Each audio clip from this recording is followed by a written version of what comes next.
Hello friends, welcome to the exam plus point.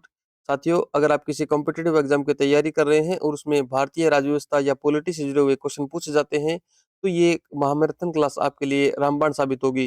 दोस्तों, इस class के अंदर हम टॉप 1000 प्रश्न जो कि बार बार परीक्षा में पूछे जा सकते हैं और पूछे गए हैं, उन सबको शामिल किया गया है। दोस्तों, तो इस क्लास को आप पूरा देखिएगा और पूरा देखने के बाद है ये क्लास। दोस्तों, आप किसी भी एग्जाम की तैयारी कर रहे हैं, उस एग्जाम को देने से पहले एक बार डबल स्पीड में या सिंगल स्पीड में जाकर के जरूर देखिएगा। इस पूरी वीडियो को देखने के बाद आपका जो पूरी पॉलिटी है वो दोस्तों वो रिवाइज हो जाएगी। तो चलिए दोस्तों, बिना देरी के शुरू करते हैं। आज का हमारा पहला क्वेश्चन है दोस्तों, भारत का संविधान कब लागू हुआ? दोस्तों, भारत का संविधान 26 जनवरी 1950 को लागू हुआ। दोस्तों, नेक्स्ट है, भारतीय संविधान को किसने अंगीकृत किया? दोस्तों, भारतीय संविधान को संविधान सभा ने अंगीकृत किया 26 जनवरी 1950 को। ये भारत की संविधान की प्रस्तावना के अंदर लिखा गया है कि भारत के लोग हैं, कि इस प्रकार से अब हम संविधान को अंगीकृत, अधिनियमित और आत्मार्पित करते हैं। नेक्स्ट क्वेश्चन है दोस्तों, भारतीय संविधान के जनक किसे कहा जाता है? दोस्तों, डॉक्टर बी आर अम्बेडकर या भीमराव अम्बेडकर साहब को भारतीय संविधान का जनक कहा जाता है। नेक्स्ट है दोस्तों, भारतीय संविधान सभा के अध्यक्ष कौन थे? दोस्तों, संविधान सभा के अध्यक्ष डॉक्टर राजेंद्र प्रसाद थे। नेक्स्ट क्वेश्चन है दोस्तों, संविधान सभा की प्रारूप समिति के अध्यक्ष कौन थे? दोस्तों, संविधान सभा की जो ड्राफ्टिंग कमेटी या प्रारूप समिति थी, उसके अध्यक्ष डॉक्टर बी आर अम्बेडकर साहब थे। नेक्स्ट है दोस्तों, भारतीय संविधान का सबसे बड़ा स्रोत कौन सा है? दोस्तों, भारतीय संविधान का अधिकांश भाग है वो भारत सरकार अधिनियम 1935 से लिया गया है। तो भारत सरकार अधिनियम 1935 है, ये भारतीय संविधान का सबसे बड़ा स्रोत है। इसके अलावा दोस्तों, अलग अलग देशों से अलग अलग प्रावधान लिए गए हैं। उससे जुड़ा हुआ एक वीडियो जो ट्रिक के माध्यम से प्रत्येक देश से लिया संविधान से क्या क्या लिया गया है, उनसे जुड़ा हुआ एक ट्रिकी वीडियो है, वो दोस्तों हमारे इसी चैनल पर विद्यमान है, वो जाकर आप देख सकते हैं। नेक्स्ट है दोस्तों, भारतीय संविधान में कुल कितने भाग हैं? दोस्तों, वर्तमान में 25 भाग है, जबकि मूल संविधान के अंदर पूछा जाए तो मूल संविधान में 22 भाग थे दोस्तों। नेक्स्ट है, भारतीय संविधान में कुल अनुच्छेद कितने हैं? वर्तमान में दोस्तों 470 अनुच्छेद के लगभग अनुच्छेद भारतीय संविधान के अंदर है। नेक्स्ट है, भारतीय संविधान में मूल रूप से कितनी अनुसूचियां थी? दोस्तों, भारतीय संविधान में मूल रूप से 8 अनुसूचियां थी और 4 बाद में जोड़ दी गई है। वर्तमान में दोस्तों कुल 12 अनुसूचियां भारतीय संविधान के अंदर उपलब्ध हैं। नेक्स्ट है, वर्तमान में अनुसूचियों की संख्या कितनी है? तो ये हो जाएगा दोस्तों टोटल 12 या 12 अनुसूचियां भारतीय संविधान के अंदर अभी है वर्तमान में। नेक्स्ट है दोस्तों, भारतीय संविधान किस प्रकार का संविधान है? दोस्तों, भारतीय संविधान दुनिया का सबसे बड़ा लिखित संविधान है, ये बात आपको ध्यान में रखनी है। नेक्स्ट है दोस्तों, भारत में सरकार का स्वरूप क्या है? दोस्तों, भारत में संघात्मक व्यवस्था है, संघात्मक स्वरूप है भारतीय सरकार का। नेक्स्ट है दोस्तों, भारतीय संविधान की प्रस्तावना में कितने आदर्श हैं? दोस्तों, भारत की संविधान की जो प्रस्तावना है, उसके अंदर 4 प्रकार के आदर्शों का जिक्र किया गया है। न्याय, स्वतंत्रता, समानता और बंधुत्व। याद रहेगा आपको, न्याय, स्वतंत्रता, समानता और बंधुत्व। नेक्स्ट है दोस्तों, भारत को संप्रभु, समाजवादी, धर्मनिरपेक्ष गणराज्य कब घोषित किया गया? दोस्तों, ये जो शब्द है भारतीय संविधान में, समाजवादी, पथनिरपेक्ष तो शब्द है दोस्तों, ये 42वें संविधान संशोधन को 1976 में जोड़े गए, ऐड किए गए। ये आपको ध्यान में रखना है कि भारत की जो प्रस्तावना है भारतीय संविधान की, उस प्रस्तावना के अंदर ये शब्द जो है, ये दोस्तों 42वें संविधान संशोधन 42 दोस्तों कॉन्स्टिट्यूशन अमेंडमेंट के अंदर 1976 में जोड़े गए थे, ऐड किए गए थे। ये बात आपको ध्यान में रखनी है। नेक्स्ट है दोस्तों, प्रस्तावना में धर्मनिरपेक्ष शब्द कब जोड़ा गया? ये मैंने अभी आपको बताया 1976। नेक्स्ट है दोस्तों, प्रस्तावना में समाजवादी शब्द कब जोड़ा गया? दोस्तों, ये भी 1976 में। नेक्स्ट है दोस्तों, भारतीय संविधान की प्रस्तावना किस देश से प्रेरित है? दोस्तों, ये अमेरिका से प्रेरित है। अमेरिका से दोस्तों भारतीय संविधान की जो प्रस्तावना है वो ली गई है दोस्तों, अमेरिका के संविधान से प्रेरित है। याद याद रखना है आपको। नेक्स्ट है दोस्तों, भारतीय संविधान में संघीय ढांचा किस देश से लिया गया है? दोस्तों, ये कनाडा से लिया गया है। दोस्तों, आपको पता होगा कनाडा के अंदर बहुत सारे भारतीय रहते हैं, और जब भारतीय वहां रहेंगे, विदेश के अंदर अगर भारतीय रहेंगे तो उन्हें संघ बना करके रहना पड़ेगा, अन्यथा उन्हें वहां रहने नहीं दिया जाएगा। तो दोस्तों, कनाडा के अंदर सबसे ज्यादा पंजाबी रहते हैं अपने भारतीय, तो वो संघ बना करके रहते हैं, और इससे आपको याद रखना है कि संघीय ढांचा है दोस्तों वो कनाडा के संविधान से लिया गया है या कनाडा के संविधान से प्रेरित है। नेक्स्ट है दोस्तों, मौलिक अधिकारों की अवधारणा किस देश से ली गई है? दोस्तों, ये अमेरिका से लिए गए हैं। अमेरिका को अब अमेरिका ने पढ़ करके अमेरिका पढ़िए, और माँ के पास दोस्तों हमें पता है अपने घर के अंदर जो सबसे ज्यादा अधिकार होते हैं वो माँ के पास होते हैं, अमेरिका। और माँ के पास सारे मूल अधिकार माँ के पास ही होते हैं दोस्तों। तो मौलिक अधिकारों की अवधारणा है जो है वो अमेरिका से ली गई है, यानी अमेरिका से ली गई है। नेक्स्ट है दोस्तों, नीति निर्देशक तत्व किस देश से लिए गए हैं? दोस्तों, नीति निर्देशक तत्व आयरलैंड से लिए गए हैं। इसमें एक शब्द आ रहा है आय, और आय आपको पता ही है, जो अगर अगर व्यक्ति के पास आय आ जाएगी, आय मतलब इनकम यानी पैसा, जब पैसा आ जाएगा तो वो अलग-अलग नीतियाँ बनाना शुरू कर देता है कि हम इसके बाद ये करेंगे, गाड़ी लेंगे, गाड़ी के बाद घर खरीदेंगे या घर के बाद गाड़ी खरीदेंगे। इस प्रकार की नीतियाँ हैं दोस्तों, वो आय या इनकम होने के बाद शुरू होती है। तो नीति निर्देशकता तो जो है दोस्तों वो आयरलैंड से लिए गए हैं, ये बात भी आपको ध्यान में रखना है। नेक्स्ट है दोस्तों, संसदीय शासन प्रणाली किस देश से ली गई है? तो वो आपको याद रखना है, ब्रिटेन से ली गई है। ब्रिटेन से ली गई संसदीय शासन प्रणाली। एकल नागरिकता की अवधारणा किस देश से ली गई दोस्तों? वो भी ब्रिटेन से ली गई है। ये सारी दोस्तों जो अलग-अलग देशों से अलग-अलग प्रावधान लिए गए हैं, उनसे जुड़ा हुआ एक ट्रिकी वीडियो यानी ट्रिक्स वाला वीडियो है, वो हमारे चैनल पर विद्यमान है, वो जाकर आप देख सकते हैं। नेक्स्ट है दोस्तों, आपातकाल की व्यवस्था किस देश से ली गई है? दोस्तों ये जर्मनी से ली गई है। जर्मनी मनी आपातकाल में काम आता है, तो आपातकाल की व्यवस्था है दोस्तों वो जर्मनी से ली गई है, ये बात आपको ध्यान रखना है। संविधान संशोधन की प्रक्रिया किस देश से ली गई है? दोस्तों अफ्रीका यानी फ्री में कोई भी व्यक्ति है वो संशोधन करने के लिए आपको राय दे सकता है, संशोधन कर सकता है, तो वो दोस्तों फ्री में अफ्रीका से लिए गए हैं, ये बात आपको ध्यान रखनी है। नेक्स्ट है दोस्तों, मौलिक कर्तव्य किस देश से लिए गए हैं? दोस्तों मौलिक कर्तव्य या जो मूल कर्तव्य हैं वो दोस्तों रूस से लिए गए हैं, ये बात आपको ध्यान रखनी है। इसके अलावा नेक्स्ट है दोस्तों, मौलिक कर्तव्य संविधान में कब जोड़े गए? दोस्तों मौलिक कर्तव्य संविधान में 1976 में जोड़े गए। दोस्तों मैं आपको याद दिला देता हूँ कि मूल संविधान के अंदर मौलिक कर्तव्यों की संख्या दोस्तों 0 थी। मूल संविधान में किसी भी प्रकार का कोई भी मौलिक कर्तव्य नहीं था। लेकिन 1976 में दोस्तों स्वर्ण सिंह समिति की सिफारिश पर, याद रखना है आपको, स्वर्ण सिंह समिति की सिफारिश पर दोस्तों मौलिक कर्तव्यों को ऐड किया गया। याद रखना है।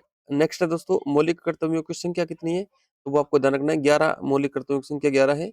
मौलिक अधिकार कितने हैं दोस्तों? मौलिक अधिकारों की संख्या 6 है। पहले मौलिक अधिकार कितने थे दोस्तों? 7 मौलिक अधिकार थे। बाद में एक जो संपत्ति का अधिकार था उसे मौलिक अधिकार से हटा दिया गया। नेक्स्ट है दोस्तों, संपत्ति का अधिकार अब क्या है दोस्तों? इसे अब कानूनी अधिकार बना दिया गया। मौलिक अधिकारों की सूची से इसको हटा दिया गया। नेक्स्ट है दोस्तों, जीवन और व्यक्तिगत स्वतंत्रता स्वतंत्रता का अधिकार कौन सा अनुच्छेद है? दोस्तों जीवन और व्यक्तिगत स्वतंत्रता का अधिकार है वो अनुच्छेद आर्टिकल 21 है। अनुच्छेद 21 है वो जीवन और व्यक्तिगत स्वतंत्रता के अधिकार के अंतर्गत आता है। नेक्स्ट है दोस्तों, समानता का अधिकार किस अनुच्छेद से संबंधित है? दोस्तों आर्टिकल 14 से लेकर 18 तक यानी अनुच्छेद 14 से 18 के है, वो दोस्तों है वो समानता का अधिकार के अंतर्गत आता है। नेक्स्ट है दोस्तों, धार्मिक स्वतंत्रता का अधिकार किस अनुच्छेद से संबंधित है? तो धार्मिक स्वतंत्रता का अधिकार दोस्तों आर्टिकल 25 से लेकर के 28 यानी 25 से 28 के बीच में है, वो है धार्मिक स्वतंत्रता का अधिकार। नेक्स्ट है दोस्तों, शोषण के विरुद्ध अधिकार किस अनुच्छेद में है? तो आर्टिकल 23 और 24 है वो दोस्तों, वो शोषण के विरुद्ध अधिकार से जुड़ा हुआ है। नेक्स्ट है दोस्तों, शिक्षा का अधिकार कब जोड़ा गया?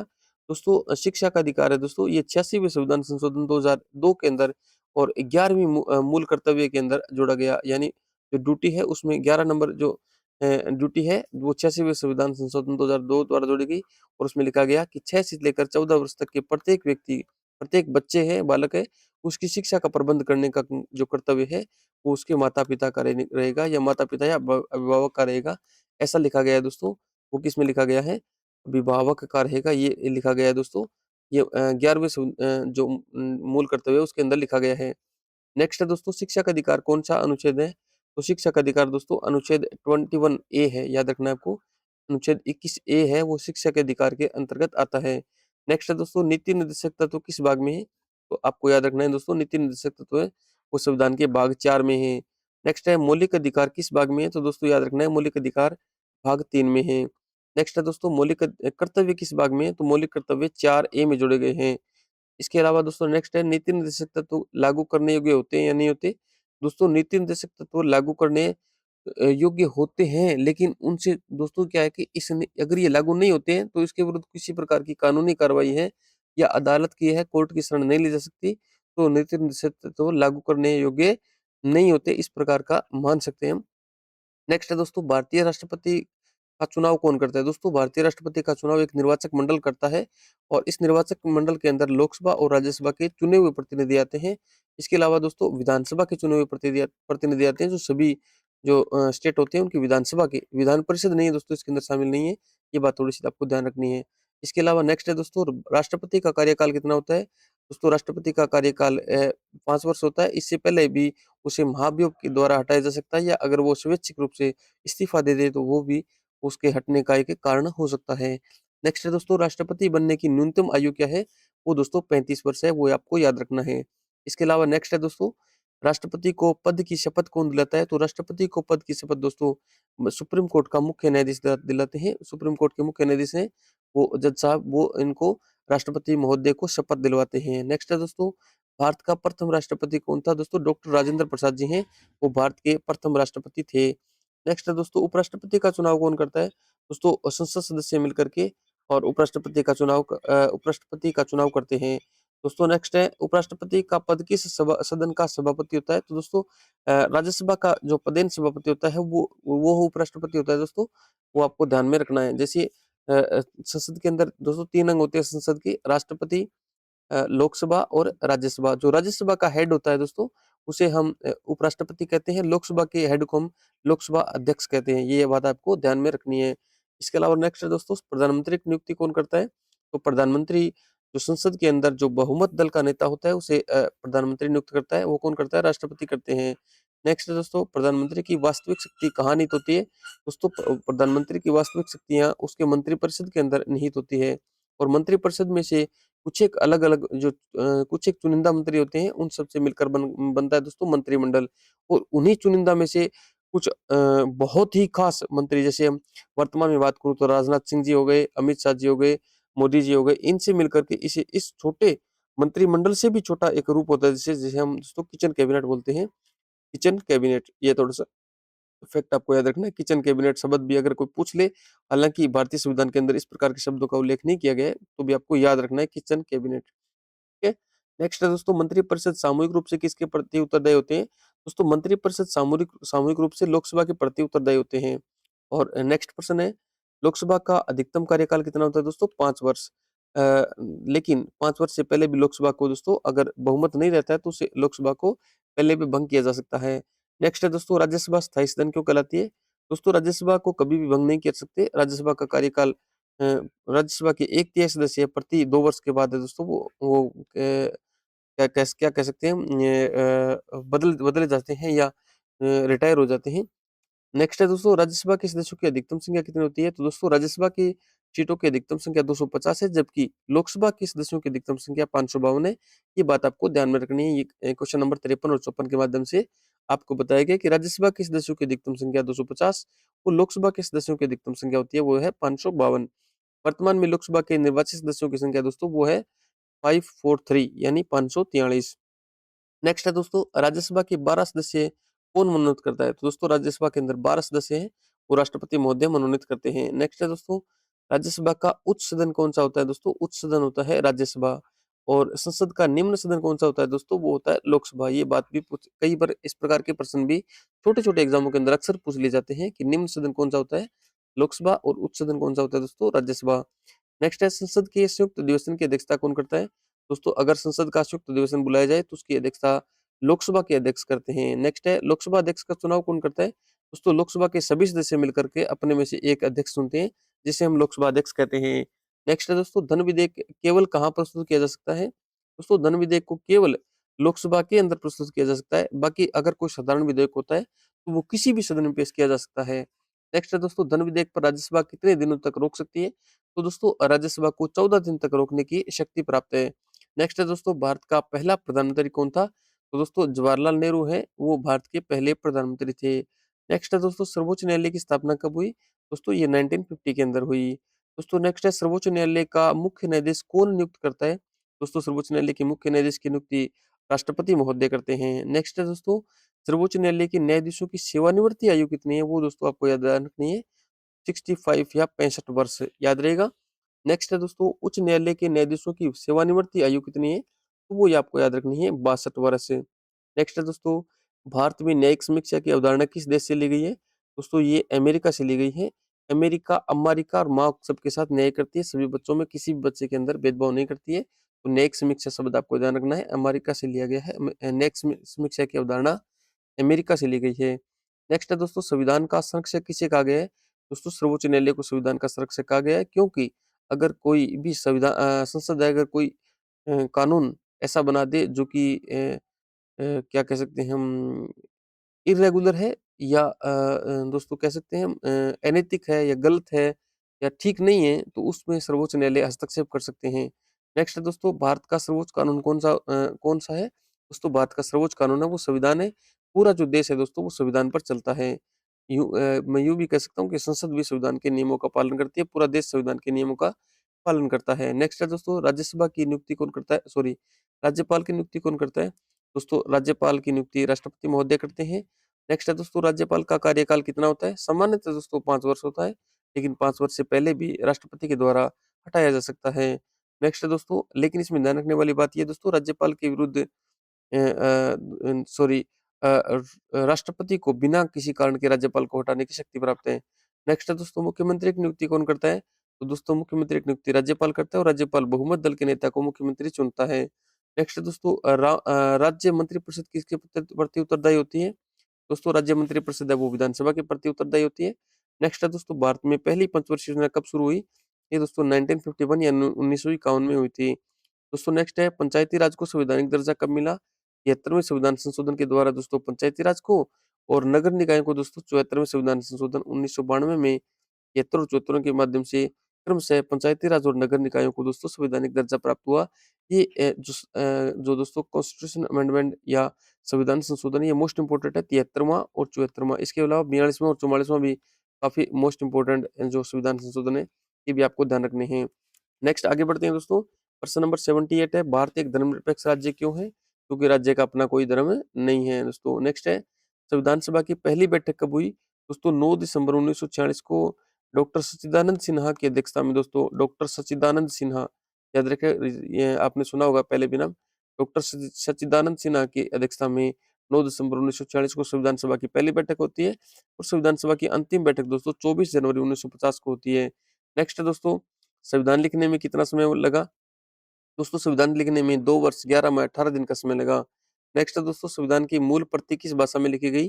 दोस्तों हिंदी और अंग्रेजी दोनों भाषाओं के अंदर संविधान की मूल प्रति लिखी गई है। नेक्स्ट है दोस्तों क्वेश्चन नंबर 83, संविधान सभा में कुल कितने सदस्य थे? दोस्तों 389 सदस्य जो संविधान सभा के अंदर थे। नेक्स्ट है दोस्तों, संविधान सभा में महिला सदस्यों की संख्या कितनी थी? दोस्तों महिलाओं की संख्या 15 थी। नेक्स्ट है, संविधान का सबसे लंबा भाग कौन सा है दोस्तों? संविधान का सबसे लंबा भाग है दोस्तों भाग 3, जिसके अंदर मौलिक अधिकार दिए गए हैं। नेक्स्ट है दोस्तों, संविधान की सबसे छोटी अनुसूची कौन सी है? दोस्तों 12वीं अनुसूची है जो नगर निकायों से संबंधित है, वो दोस्तों संविधान सभा की सबसे छोटी अनुसूची है। नेक्स्ट है दोस्तों, भारत में संघ सूची कितनी है? या यूँ सवाल ऐसे है दोस्तों, भारतीय संविधान की जो संघ सूची है उसमें कितने विषय हैं? दोस्तों इसमें लगभग 100 विषय हैं, और राज्य सूची में लगभग 61, और समवर्ती सूची के अंदर लगभग 52 विषय हैं दोस्तों। अब आपको ये पता ही होगा कि संघ सूची के विषयों पर केंद्र सरकार कानून बना सकती है, और राज्य सूची के विषयों पर राज्य सरकार को कानून बनाने की शक्ति प्राप्त है, और समवर्ती सूची पर दोनों सरकारें, राज्य और केंद्र दोनों कानून बना सकते हैं। लेकिन अगर कोई विवाद की स्थिति होती है तो केंद्र सरकार द्वारा बनाया गया कानून है वो एनफोर्समेंट में आएगा या लागू होगा। आगे बढ़ते हैं, सवाल नंबर 90 है दोस्तों, भारतीय संविधान का भाग 1 किससे जुड़ा हुआ है? दोस्तों ये संघ और उसके राज्य से जुड़ा हुआ है। नेक्स्ट है दोस्तों, भारत के राज्यों का पुनर्गठन किस वर्ष हुआ? 1956 में हुआ। नेक्स्ट है, भाषाई आधार पर राज्यों का गठन कब हुआ? दोस्तों डॉक्टर फजल अली आयोग बना, और 1956 में दोस्तों 1956 में भाषाई आधार पर राज्यों का पहला गठन हुआ, और आंध्र प्रदेश दोस्तों भारत का पहला राज्य बना जो भाषाई आधार पर बनाया गया था, आंध्र प्रदेश। ये बात आपको ध्यान में रखनी है। नेक्स्ट आगे बढ़ते हैं दोस्तों। वर्तमान में भारत में राज्यों की संख्या कितनी है? वो है 28, जबकि केंद्र शासित प्रदेशों की संख्या है वो है दोस्तों 8। याद रखना है। नेक्स्ट है दोस्तों क्वेश्चन नंबर 95, भारत का सबसे नया राज्य कौन सा है? वो है दोस्तों तेलंगाना, जो 2014 के अंदर बना था। इसके अलावा नेक्स्ट है दोस्तों, तेलंगाना किस राज्य से अलग हुआ? ये दोस्तों आंध्र प्रदेश से अलग हुआ। नेक्स्ट है, भारत का सबसे बड़ा राज्य क्षेत्रफल के अनुसार कौन सा है दोस्तों? वो राजस्थान है। नेक्स्ट है दोस्तों, भारत का सबसे छोटा राज्य क्षेत्रफल के अनुसार कौन सा है दोस्तों? वो है गोवा। नेक्स्ट है दोस्तों, जनसंख्या के अनुसार सबसे बड़ा राज्य कौन सा है? दोस्तों यूपी। यूपी के अंदर सर्वाधिक जनसंख्या है। नेक्स्ट है दोस्तों, आज के इस महामैराथन का 100 यानी 100वां प्रश्न है वो है, भारत का सबसे बड़ा केंद्र शासित प्रदेश क्षेत्रफल की दृष्टि से कौन सा है दोस्तों?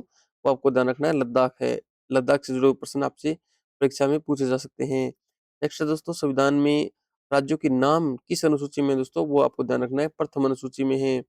नेक्स्ट है दोस्तों, संघ और राज्यों के बीच शक्तियों का विभाजन किस अनुसूची में है? यानी जो अभी हमने पढ़े थे, संघ सूची, समवर्ती सूची, राज्य सूची, वो दोस्तों 7वीं अनुसूची के अंदर इस प्रकार का प्रावधान किया गया है। नेक्स्ट है दोस्तों, संघ सूची, राज्य सूची और समवर्ती सूची किस अनुच्छेद में है? तो ये दोस्तों अनुच्छेद 246 याद रखना आपको, 246 246 के अंदर है। वो केंद्र सूची, राज्य सूची और समवर्ती सूची का प्रावधान किया गया है आर्टिकल 246 में। नेक्स्ट है दोस्तों, अवशिष्ट शक्तियां किसके पास होती है? दोस्तों अवशिष्ट शक्तियां हैं केंद्र सरकार के पास होती है।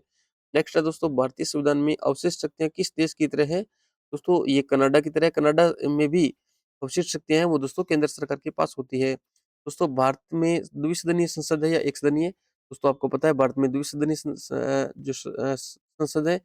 लोकसभा और राज्यसभा दो प्रकार के सदन भारतीय संविधान के अंदर विद्यमान है। नेक्स्ट है दोस्तों, संसद के 3 अंग कौन से हैं? दोस्तों संसद के अंदर राष्ट्रपति, लोकसभा और राज्यसभा को शामिल किया गया है। नेक्स्ट है दोस्तों, संसद का अंग होते हुए भी सवाल नंबर 108 है कि संसद का अंग होते हुए भी राष्ट्रपति सदस्य क्यों नहीं होता? क्योंकि उसे दोस्तों उसमें वोटिंग करने का अधिकार नहीं है। संसद के अंदर अगर किसी प्रकार के विधेयक पर बहस चल रही हो और वहां पर वोटिंग करने की नौबत आती है तो राष्ट्रपति महोदय को वोट करने का अधिकार नहीं है। राष्ट्रपति फाइनल डिसीजन करने वाला होता है, यानी जब वोटिंग हो जाती है और उसके बाद निर्णय आ जाता है कि ये संविधान का पार्ट बनेगा, यानी ये कानून बनेगा या नहीं बनेगा, उसमें राष्ट्रपति के हस्ताक्षर होते हैं। राष्ट्रपति महोदय वो वोटिंग नहीं करते, तो मतदान का अधिकार नहीं है। नेक्स्ट है दोस्तों, संसद की पहली बैठक कब हुई थी? 1952 के अंदर, 1952 के अंदर संसद की पहली बैठक हुई थी।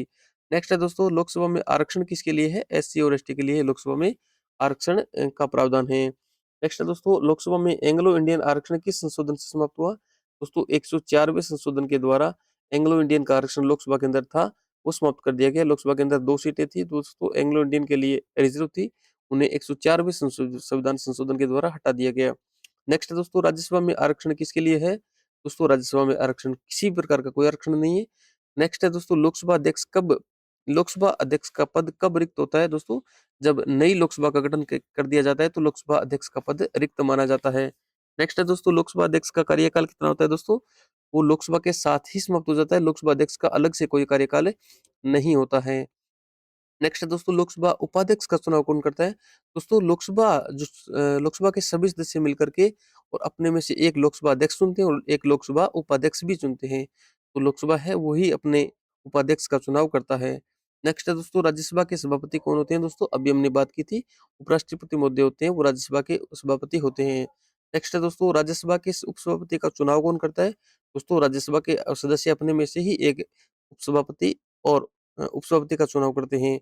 नेक्स्ट है दोस्तों, धन विधेयक की परिभाषा किस अनुच्छेद में दी गई है? दोस्तों आर्टिकल 110 यानी अनुच्छेद 110 के अंदर धन विधेयक की परिभाषा दी गई है। दोस्तों आर्टिकल 246 में क्या है आपको पता है? समवर्ती सूची का, संघ सूची का और केंद्र सूची का प्रावधान है। दोस्तों अनुच्छेद एक-एक करके अगर आप याद करोगे तो जल्दी याद हो जाएंगे। एक साथ सारे अनुच्छेद को याद करने की कोशिश करोगे तो वो नहीं होगा। ये आपको थोड़ा-सा ध्यान में रखना है कि धन विधेयक की परिभाषा किस अनुच्छेद में है? आर्टिकल 110 अनुच्छेद 110 में है। आगे बढ़ते हैं।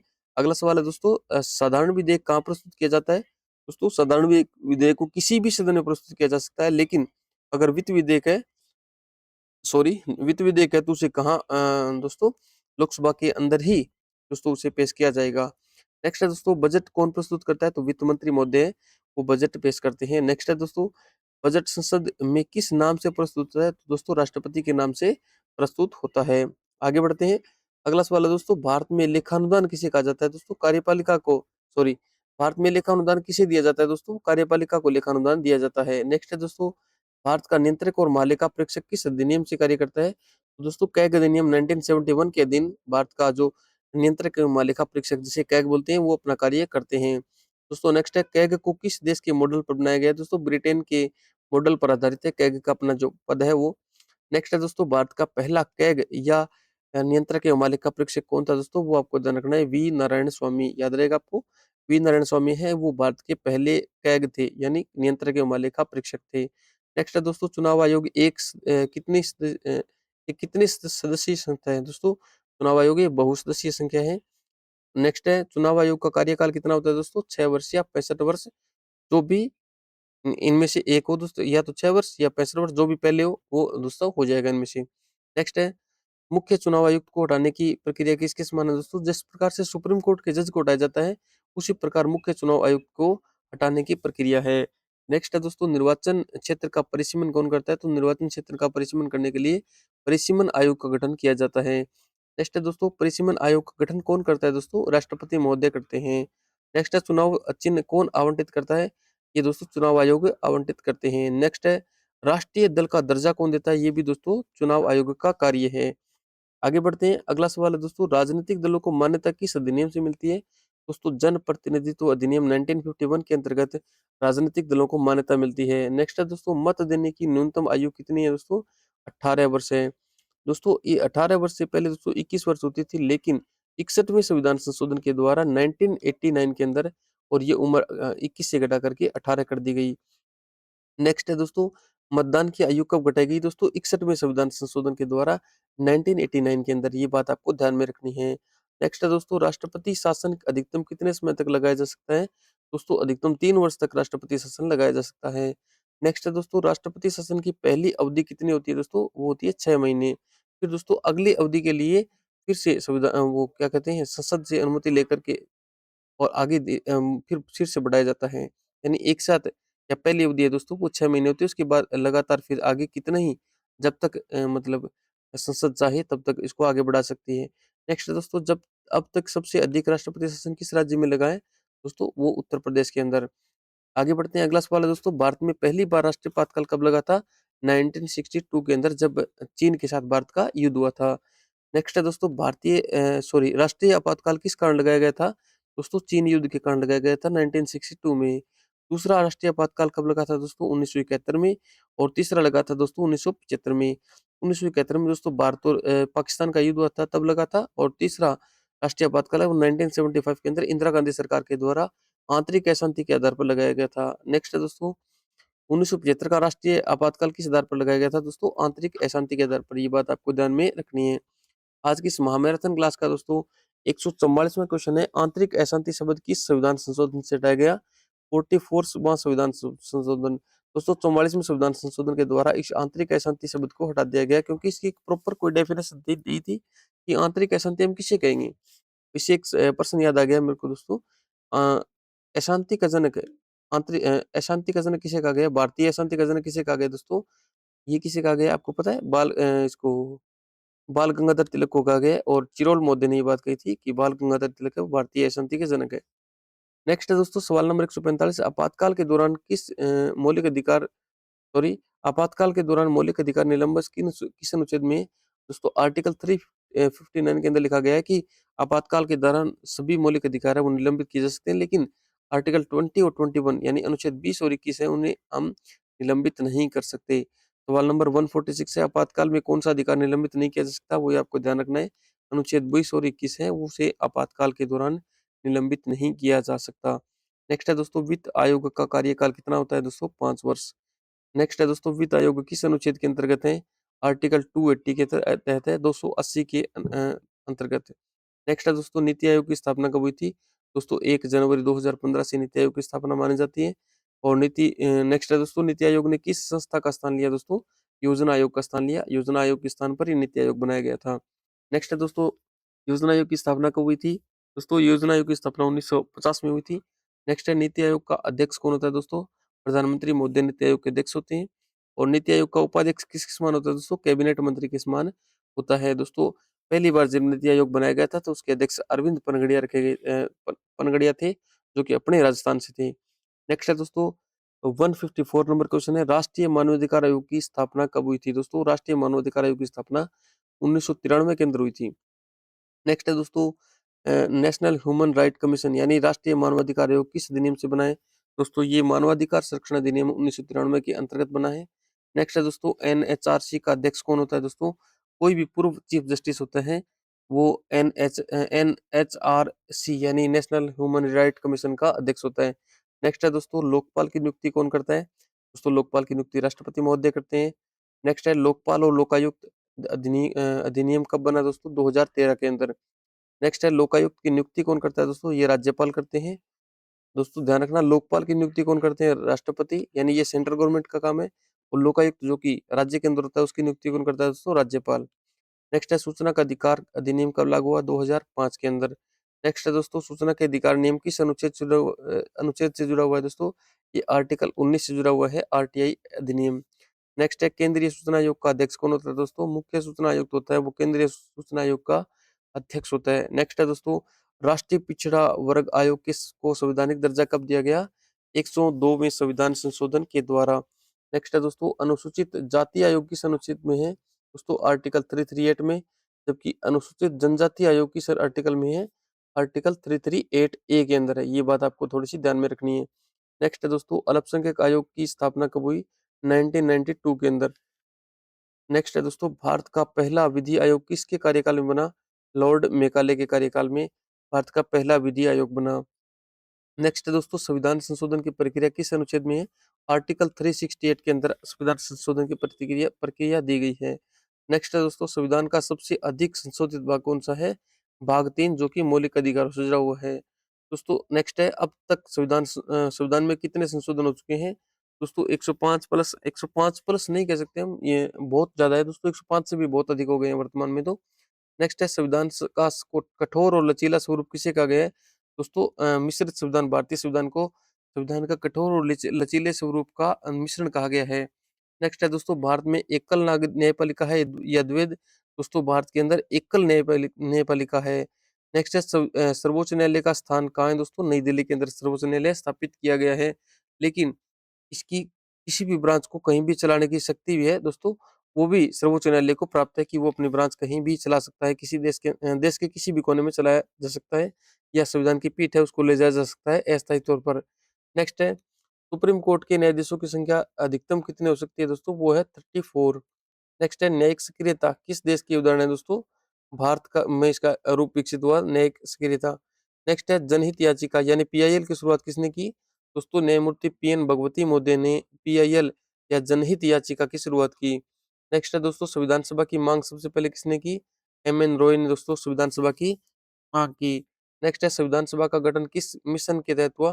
दोस्तों कैबिनेट मिशन के तहत संविधान सभा का गठन किया गया। नेक्स्ट है, भारत का संविधान विश्व का सबसे लंबा लिखित संविधान क्यों है? दोस्तों क्योंकि इसकी जो विषय वस्तु है, यानी प्रत्येक छोटी छोटी बात को विस्तृत रूप से समझाया गया है, विस्तृत रूप से लिखा गया है, इसलिए ये देश का ये विश्व का सबसे लंबा और लिखित संविधान है। नेक्स्ट है दोस्तों, भारत में धर्मनिरपेक्षता का अर्थ क्या है? कि सभी धर्मों को समान संरक्षण दिया जाएगा, इसलिए भारत को क्या कहा गया है? धर्मनिरपेक्ष कहा गया है। नेक्स्ट है दोस्तों, राष्ट्रपति को पद से हटाने की प्रक्रिया क्या कहलाती है? दोस्तों उसे हम महाभियोग के नाम से जानते हैं। नेक्स्ट है, महाभियोग की प्रक्रिया किस अनुच्छेद में दी गई है? दोस्तों आर्टिकल 61 यानी अनुच्छेद 61 के अंदर महाभियोग की प्रक्रिया दी गई है।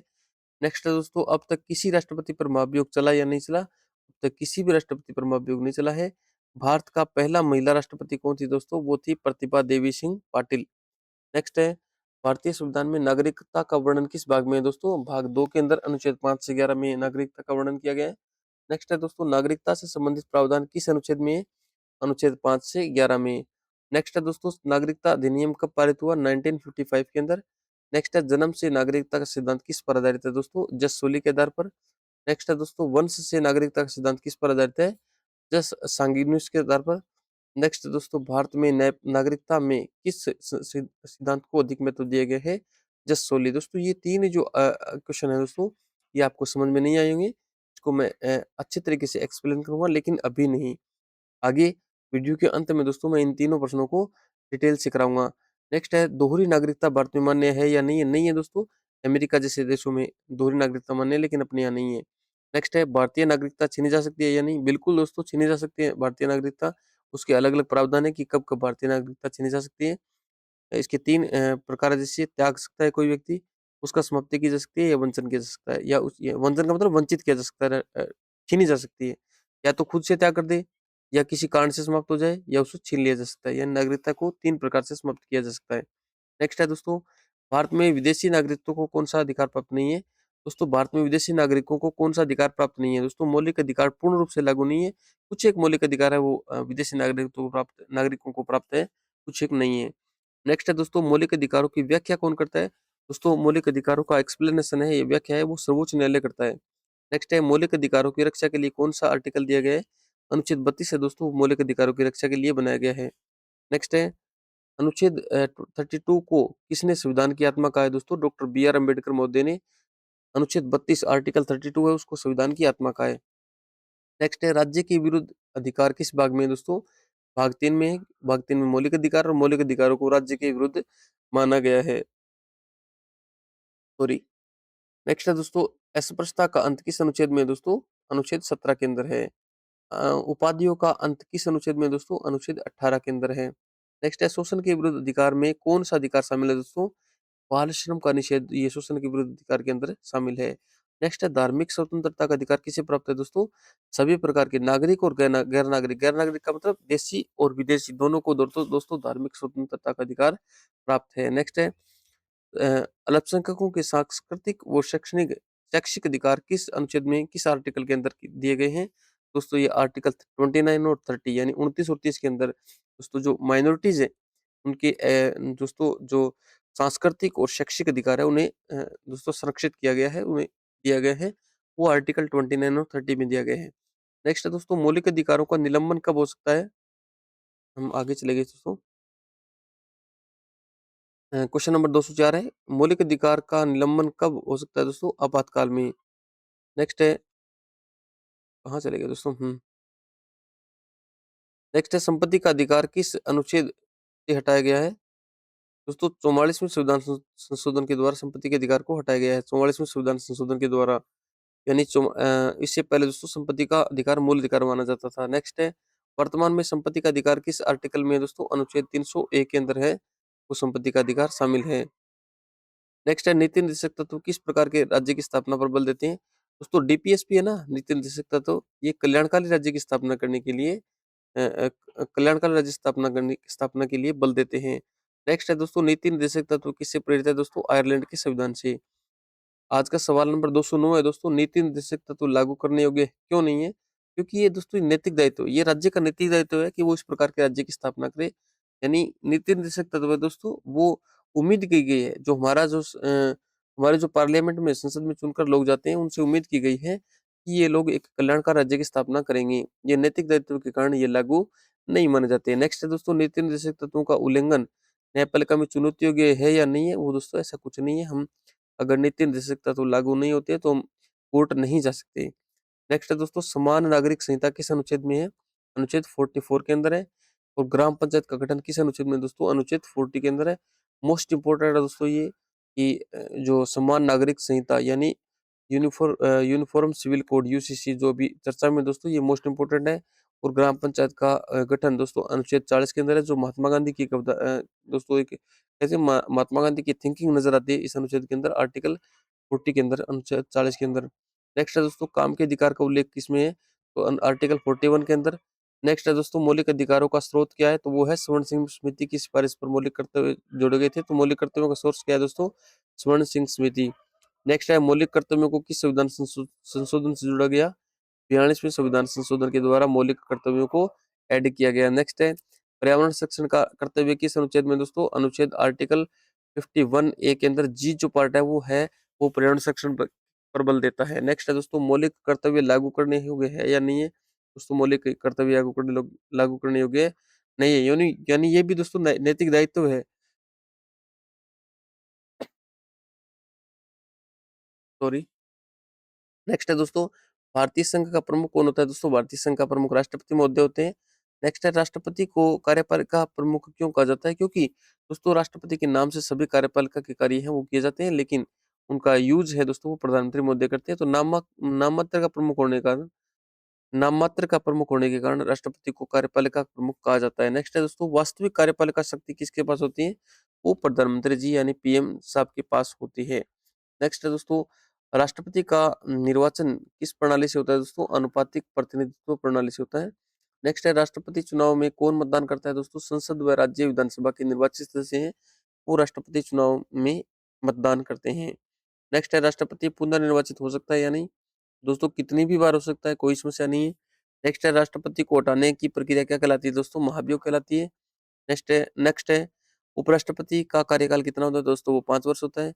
नेक्स्ट है, उपराष्ट्रपति को पद से कौन हटा सकता है दोस्तों? राज्यसभा हटा सकती है। नेक्स्ट है, प्रधानमंत्री बनने के लिए सदन की सदस्यता आवश्यक है या नहीं है दोस्तों? 6 माह में आवश्यक है। यानी किसी भी व्यक्ति को अगर प्रधानमंत्री बना दिया जाए और उस समय वो सदन का यानी उस लोकसभा या राज्यसभा का सदस्य नहीं है, तो 6 माह के अंदर है दोस्तों उसका उस सदन की सदस्यता लेना आवश्यक है। नेक्स्ट है, मंत्रिपरिषद में कौन शामिल होते हैं दोस्तों? मंत्रिपरिषद में कैबिनेट मंत्री, राज्य मंत्री और उप मंत्री शामिल होते हैं। नेक्स्ट है, कैबिनेट कैबिनेट किसका अंग है? दोस्तों मंत्रिपरिषद का अंग है कैबिनेट। नेक्स्ट है मंत्रिपरिषद की बैठक की अध्यक्षता कौन करता है दोस्तों? प्रधानमंत्री साहब करते हैं। नेक्स्ट है मंत्रिपरिषद का गठन किस आर्टिकल में दिया गया है? वो दोस्तों आर्टिकल 74 के अंदर दिया गया है। नेक्स्ट है राष्ट्रपति मंत्रिपरिषद की सलाह मानने के लिए बाध्य है या नहीं है? दोस्तों बाध्य है। मोस्ट इंपोर्टेंट बात है, मंत्रिपरिषद की सलाह मानने के लिए राष्ट्रपति महोदय बाध्य हैं। उससे पहले नहीं थे दोस्तों। 1975 की जो आपातकाल था उससे पहले इस प्रकार का प्रावधान नहीं था, लेकिन बाद में इस प्रकार का प्रावधान जोड़ा गया।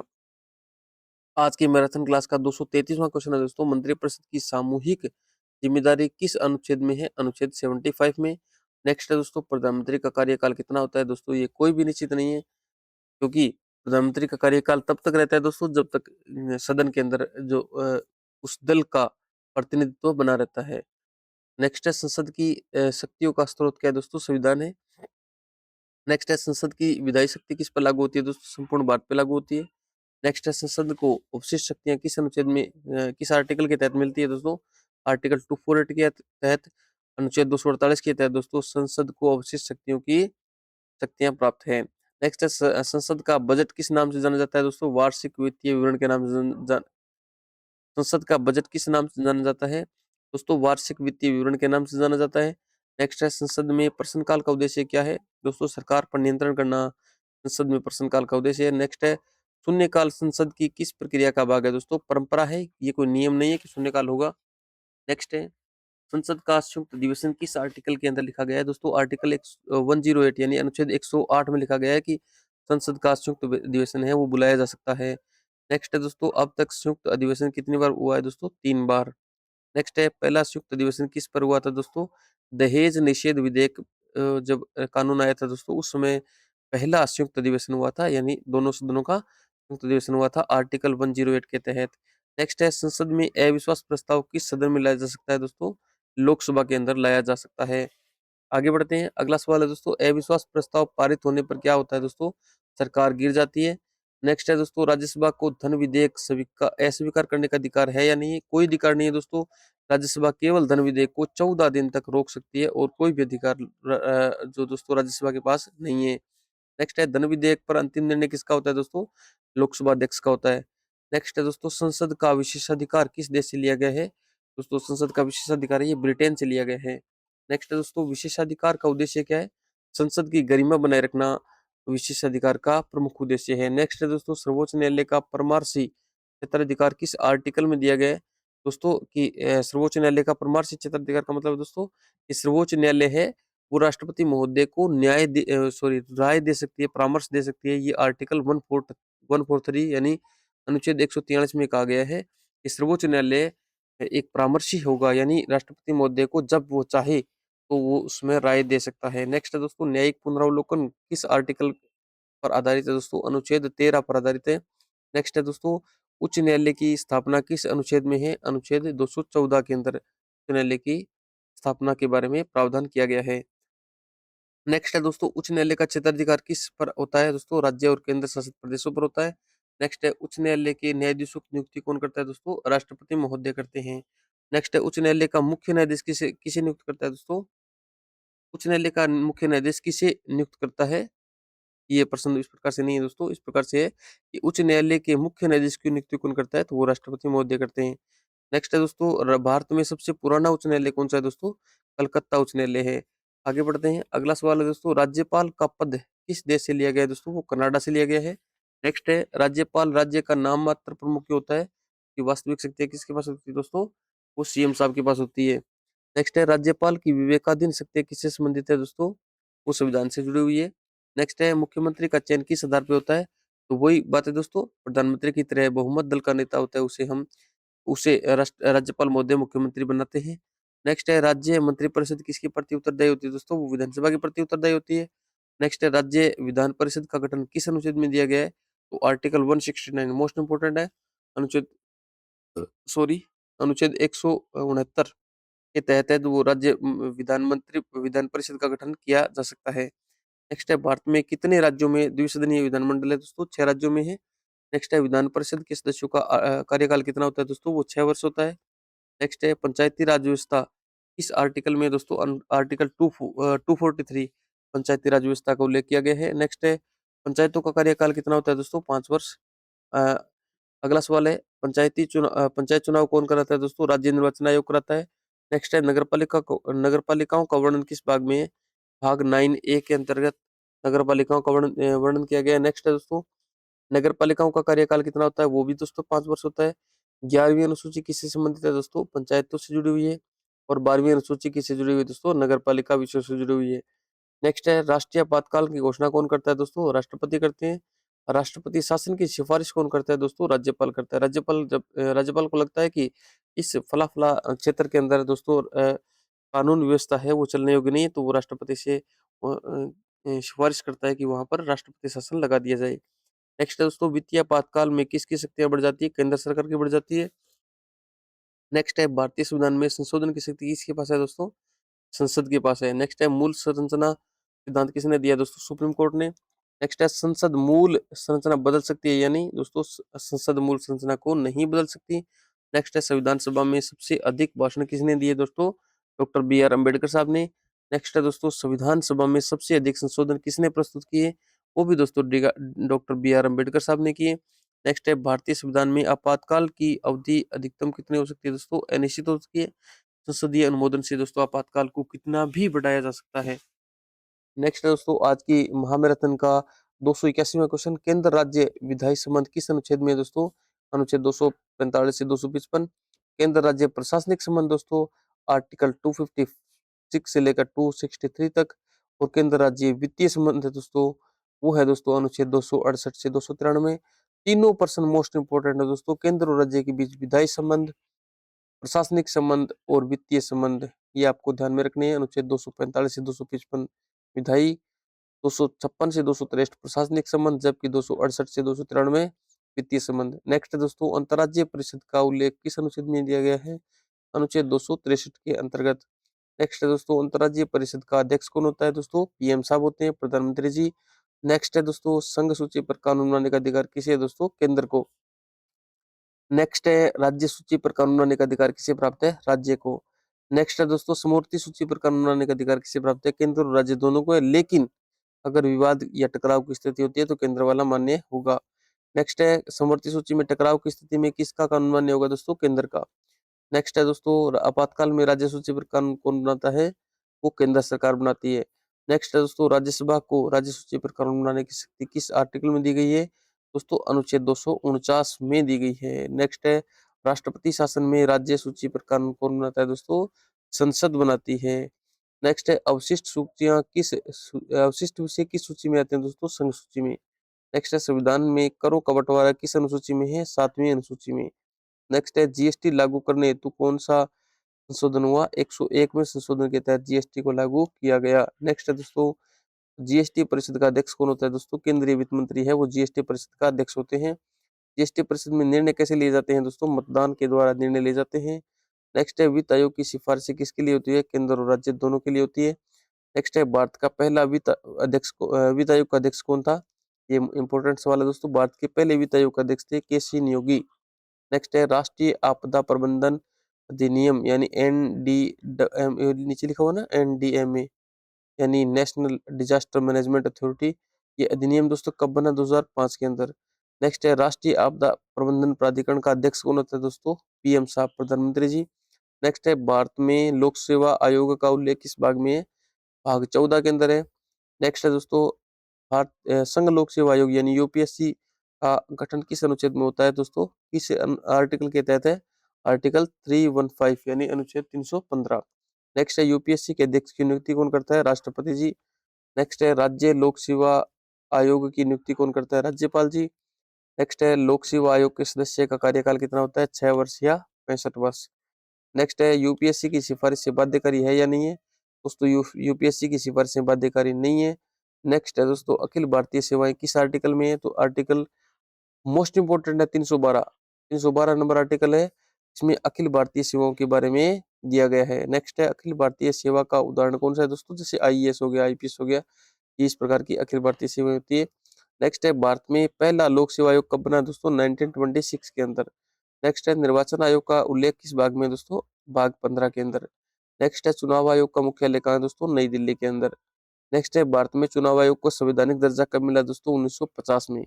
नेक्स्ट है नियंत्रक एवं मालिका परीक्षक का उल्लेख किस भाग में मिलता है? भाग 5 में। नेक्स्ट है नियंत्रक एवं मालिका परीक्षक का कार्यकाल कितना होता है दोस्तों? 6 वर्ष या 65 वर्ष, जो भी पहले हो। नेक्स्ट है दोस्तों कैग यानी नियंत्रक एवं मालिका परीक्षक को हटाने की प्रक्रिया किसके समान है? सुप्रीम कोर्ट के जज के समान। नेक्स्ट है दोस्तों भारत में अटॉर्नी जनरल का उल्लेख किस भाग में मिलता है? अनुच्छेद 76 में। याद रखना दोस्तों, मोस्ट इंपोर्टेंट है। दोस्तों नेक्स्ट है अटॉर्नी जनरल किसका कानूनी सलाहकार होता है दोस्तों? भारत सरकार का। नेक्स्ट है भारत का पहला अटॉर्नी जनरल कौन था दोस्तों? MC शीतलवाड़। नेक्स्ट है सोलिसिटर जनरल का पद संवैधानिक है या नहीं दोस्तों? संवैधानिक नहीं है। नेक्स्ट है भारत में आधिकारिक भाषा का उल्लेख किस भाग में मिलता है? भाग 17 में मिलता है दोस्तों। कि ऑफिशियल लैंग्वेज के बारे में किस आर्टिकल में किस भाग में लिखा गया है? भाग 17 में। नेक्स्ट है भारत की राजभाषा क्या है दोस्तों? हिंदी है, या जिसे देवनागरी लिपि है, और भाषा हिंदी है। नेक्स्ट है दोस्तों संघ की आधिकारिक भाषा के साथ कौन सी भाषा सहायक है दोस्तों? वो है इंग्लिश।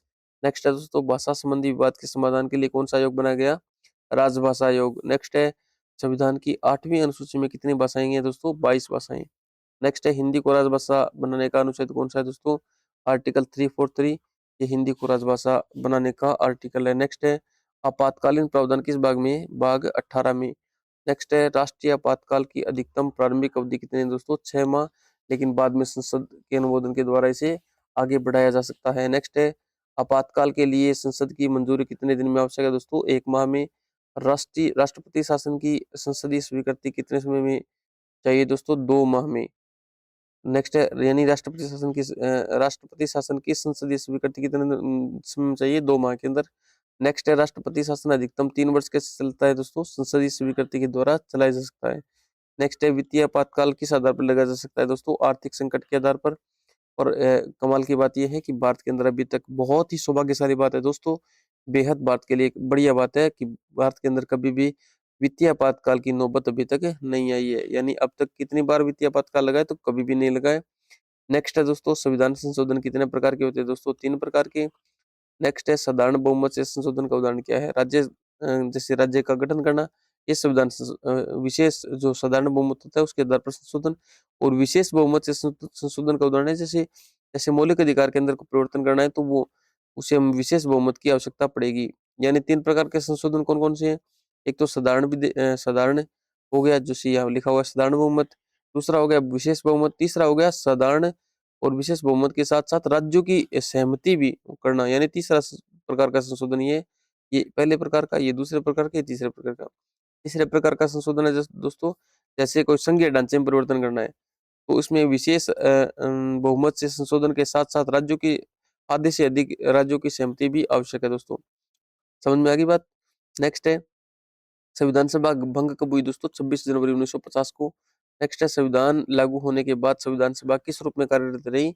अस्थायी संसद के रूप में संविधान सभा ने कार्य किया। नेक्स्ट है संविधान की व्याख्या करने का अंतिम अधिकार किसके पास है दोस्तों? सुप्रीम कोर्ट के पास है। नेक्स्ट है भारत में एकीकृत न्यायपालिका का अर्थ क्या है? कि जो सुप्रीम कोर्ट है वो एक ही है, सिंगल ही है। नेक्स्ट है जिला न्यायालय का नियंत्रण किसके पास होता है? उच्च न्यायालय के पास। नेक्स्ट है अधीनस्थ न्यायालयों की नियुक्ति कौन अधीनस्थ न्यायाधीशों की नियुक्ति कौन करता है दोस्तों? राज्यपाल। न्यायाधीश लिखना चाहिए था यहाँ। अधीनस्थ न्यायाधीशों की नियुक्ति कौन करता है? राज्यपाल। नेक्स्ट है दोस्तों ग्राम न्यायालय अधिनियम कब बना? 2008 के अंदर। ये इंपॉर्टेंट प्रश्न है दोस्तों, ग्राम न्यायालय अधिनियम कब बना? 2008 में। नेक्स्ट है राष्ट्रीय हरित अधिकरण यानी national greenery tributary sorry tribunal की स्थापना कब हुई? 2010 में। नेक्स्ट है दोस्तों एनजीटी किस विषय से संबंधित है? पर्यावरण से। नेक्स्ट है दोस्तों सीबीसी यानी केंद्रीय सतर्कता आयोग को संवैधानिक दर्जा है या नहीं है दोस्तों? कोई भी संवैधानिक दर्जा प्राप्त नहीं है सीबीसी को, केंद्रीय सतर्कता आयोग को। नेक्स्ट है सीबीसी को वैधानिक दर्जा कब मिला? 2003 में। नेक्स्ट है केंद्रीय सूचना आयोग किस अधिनियम से बना दोस्तों? आरटीआई अधिनियम 2005। नेक्स्ट है लोकपाल का क्षेत्राधिकार किस पर नहीं है दोस्तों? लोकपाल है दोस्तों, वो न्यायपालिका लोकपाल के अंडर में नहीं आती है। नेक्स्ट है राष्ट्रीय महिला आयोग की स्थापना कब हुई दोस्तों? 1992 में। राष्ट्रीय बाल संरक्षण आयोग कब बना दोस्तों? 2007 में। आगे बढ़ते हैं, अगला सवाल है दोस्तों अल्पसंख्यक शब्द की परिभाषा कौन तय करता है दोस्तों? केंद्र सरकार। नेक्स्ट है राष्ट्रीय आपदा राहत कोष किसके अंतर्गत आता है? केंद्र के अंतर्गत। नेक्स्ट है राज्य आपदा प्रबंधन प्राधिकरण का अध्यक्ष कौन होता है दोस्तों? मुख्यमंत्री। नेक्स्ट है सहकारी समितियों को संवैधानिक दर्जा कब मिला दोस्तों? 97वें संविधान संशोधन के द्वारा। नेक्स्ट है सहकारी समितियां किस भाग में है दोस्तों? भाग 9B में है। नेक्स्ट है संविधान की प्रस्तावना में कितने बार संशोधन हुआ है दोस्तों? केवल एक बार। नेक्स्ट है संविधान प्रस्तावना में संशोधन किस संशोधन से हुआ? 42वें संविधान संशोधन के द्वारा। नेक्स्ट है दोस्तों मूल संरचना सिद्धांत का प्रतिपादित हुआ 1973 के में। नेक्स्ट है भारत में धर्मनिरपेक्षता किस मॉडल पर आधारित है दोस्तों? सकारात्मक धर्मनिरपेक्षता, यानी भारतीय जो संविधान है वो सभी प्रकार के धर्मों का आदर करता है, न कि सभी प्रकार के धर्मों का विखंडन करता है। नेक्स्ट है भारत का मुख्य कार्यपालिक अधिकारी कौन होता है दोस्तों? मुख्यमंत्री। सॉरी, राज्य का मुख्य कार्यपालिक अधिकारी कौन होता है? मुख्यमंत्री होता है। राज्य का संवैधानिक प्रमुख होता है दोस्तों, वो कौन होता है? वो राज्यपाल होता है। नेक्स्ट है भारत में कैबिनेट प्रणाली किस देश से ली गई दोस्तों? ब्रिटेन से ली गई है। नेक्स्ट है दोस्तों मंत्रिपरिषद और कैबिनेट में क्या अंतर है दोस्तों? कैबिनेट छोटा समूह होता है जबकि मंत्रिपरिषद बड़ा समूह होता है। नेक्स्ट है संसद में सबसे शक्तिशाली सदन कौन सा होता है दोस्तों? लोकसभा, क्योंकि सीधे जनता के द्वारा चुन करके आते हैं और ये लोकसभा है वो दोस्तों सदन का निचला सदन माना जाता है। नेक्स्ट है धन विधेयक का प्रमाणन कौन करता है दोस्तों? लोकसभा अध्यक्ष करता है। नेक्स्ट है संसद की बैठक बुलाने का अधिकार किसे है दोस्तों? राष्ट्रपति महोदय को है। नेक्स्ट है संसद का सत्रावसान कौन करता है दोस्तों? राष्ट्रपति महोदय करते हैं। नेक्स्ट है लोकसभा भंग करने का अधिकार किसे है दोस्तों? राष्ट्रपति महोदय को है। नेक्स्ट है संसद की न्यूनतम वार्षिक बैठक कितनी होनी चाहिए? कम से कम 2 बैठक होना आवश्यक है दोस्तों। 2 सत्रों के बीच अधिकतम अंतर कितना होना चाहिए हो सकता है दोस्तों? वो 6 महीने हो सकता है, 6 महीने से ज्यादा नहीं होना चाहिए। नेक्स्ट है दोस्तों संसद का पहला सत्र कौन सा होता है दोस्तों? बजट सत्र। और सबसे छोटा स्तर की बात करूं दोस्तों, वो होता है मानसून स्तर। नेक्स्ट है संसद का सबसे लंबा सत्र कौन सा होता है दोस्तों? बजट सत्र। जबकि दोस्तों प्रश्नकाल किस सत्र में नहीं होता दोस्तों? विशेष सत्र के अंदर है, प्रश्नकाल नहीं होता है। नेक्स्ट है दोस्तों भारत का पहला दलित राष्ट्रपति कौन था दोस्तों? KR नारायणन था। नेक्स्ट है संविधान की प्रस्तावना को किस केस में संविधान का भाग माना गया दोस्तों? केशवानंद भारती जो केस हुआ था उसके अंदर संविधान की प्रस्तावना को संविधान का भाग माना गया था। नेक्स्ट है दोस्तों मूल संरचना सिद्धांत किस केस से जुड़ा हुआ है दोस्तों? केशवानंद भारती विवाद है, उसमें संविधान की मूल संरचना या मूल ढांचा है, वो शब्द है या वो सिद्धांत है दोस्तों, वो इस केस के अंदर है दोस्तों प्रकाश में आया। नेक्स्ट है संविधान सभा के संवैधानिक सलाहकार कौन थे दोस्तों? BN राव। नेक्स्ट है भारत को राज्यों का संघ किस अनुच्छेद में कहा गया है? अनुच्छेद 1 में कहा गया है। नेक्स्ट है दोस्तों संविधान के अनुच्छेद 1 से 4 किससे संबंधित है दोस्तों? संघ और उसके क्षेत्र से संबंधित है। नेक्स्ट है दोस्तों संविधान में केंद्र राज्य संबंध कितने प्रकार के होते हैं दोस्तों? 3 प्रकार के। नेक्स्ट है ये अभी आया था दोस्तों केंद्र राज्य संबंध, आया था ना, विधायी संबंध, वित्तीय संबंध और प्रशासनिक संबंध। नेक्स्ट है वित्तीय संबंध किस भाग में है दोस्तों? भाग 12 में। संविधान के संरक्षण की शपथ कौन लेता है दोस्तों? राष्ट्रपति। नेक्स्ट है संविधान की रक्षा का दायित्व किस पर है दोस्तों? सुप्रीम कोर्ट पर। नेक्स्ट है दोस्तों भारत में संघीय व्यवस्था को क्या कहा गया है? क्वासी फेडरल या अर्ध संघीय। नेक्स्ट है दोस्तों भारत की संविधान की आत्मा क्या मानी जाती है दोस्तों? प्रस्तावना को भारतीय संविधान की आत्मा कहा जाता है। नेक्स्ट है दोस्तों संविधान का भाग 5 किससे जुड़ा हुआ है? संघ की कार्यपालिका से। संविधान का भाग 6 किससे जुड़ा हुआ है? राज्यों की कार्यपालिका से।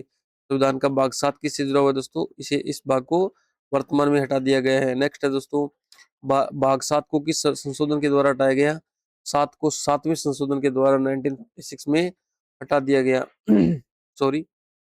नेक्स्ट है दोस्तों संविधान का भाग 8 किससे संबंधित है? केंद्र शासित प्रदेश से।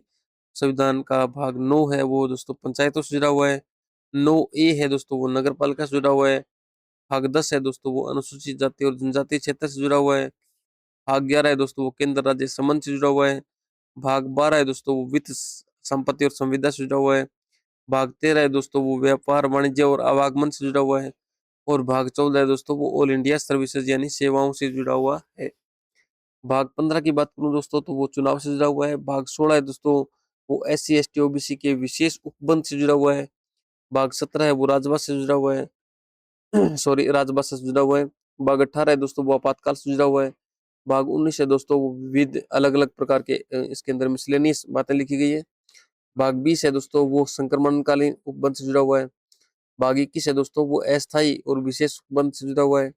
भाग 22 है दोस्तों वो संक्षिप्त शीर्षक और प्रारंभिक यानी उसके अंदर जो छोटी छोटी बातें लिखी गई है उससे जुड़ा हुआ है, यानी संक्षिप्त शीर्षक दिए गए हैं उसके अंदर।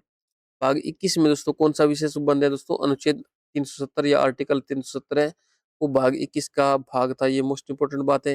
नेक्स्ट है दोस्तों आर्टिकल 370 है वो किस राज्य से संबंधित था? जम्मू कश्मीर से। आर्टिकल 370 को निष्प्रभावी कब कर दिया गया? 2019 में। नेक्स्ट है दोस्तों अनुच्छेद 35 एक किससे जुड़ा हुआ है? स्थायी निवासी अधिकार से। नेक्स्ट है दोस्तों जम्मू कश्मीर को केंद्र शासित प्रदेश कब बनाया गया? 2019 में।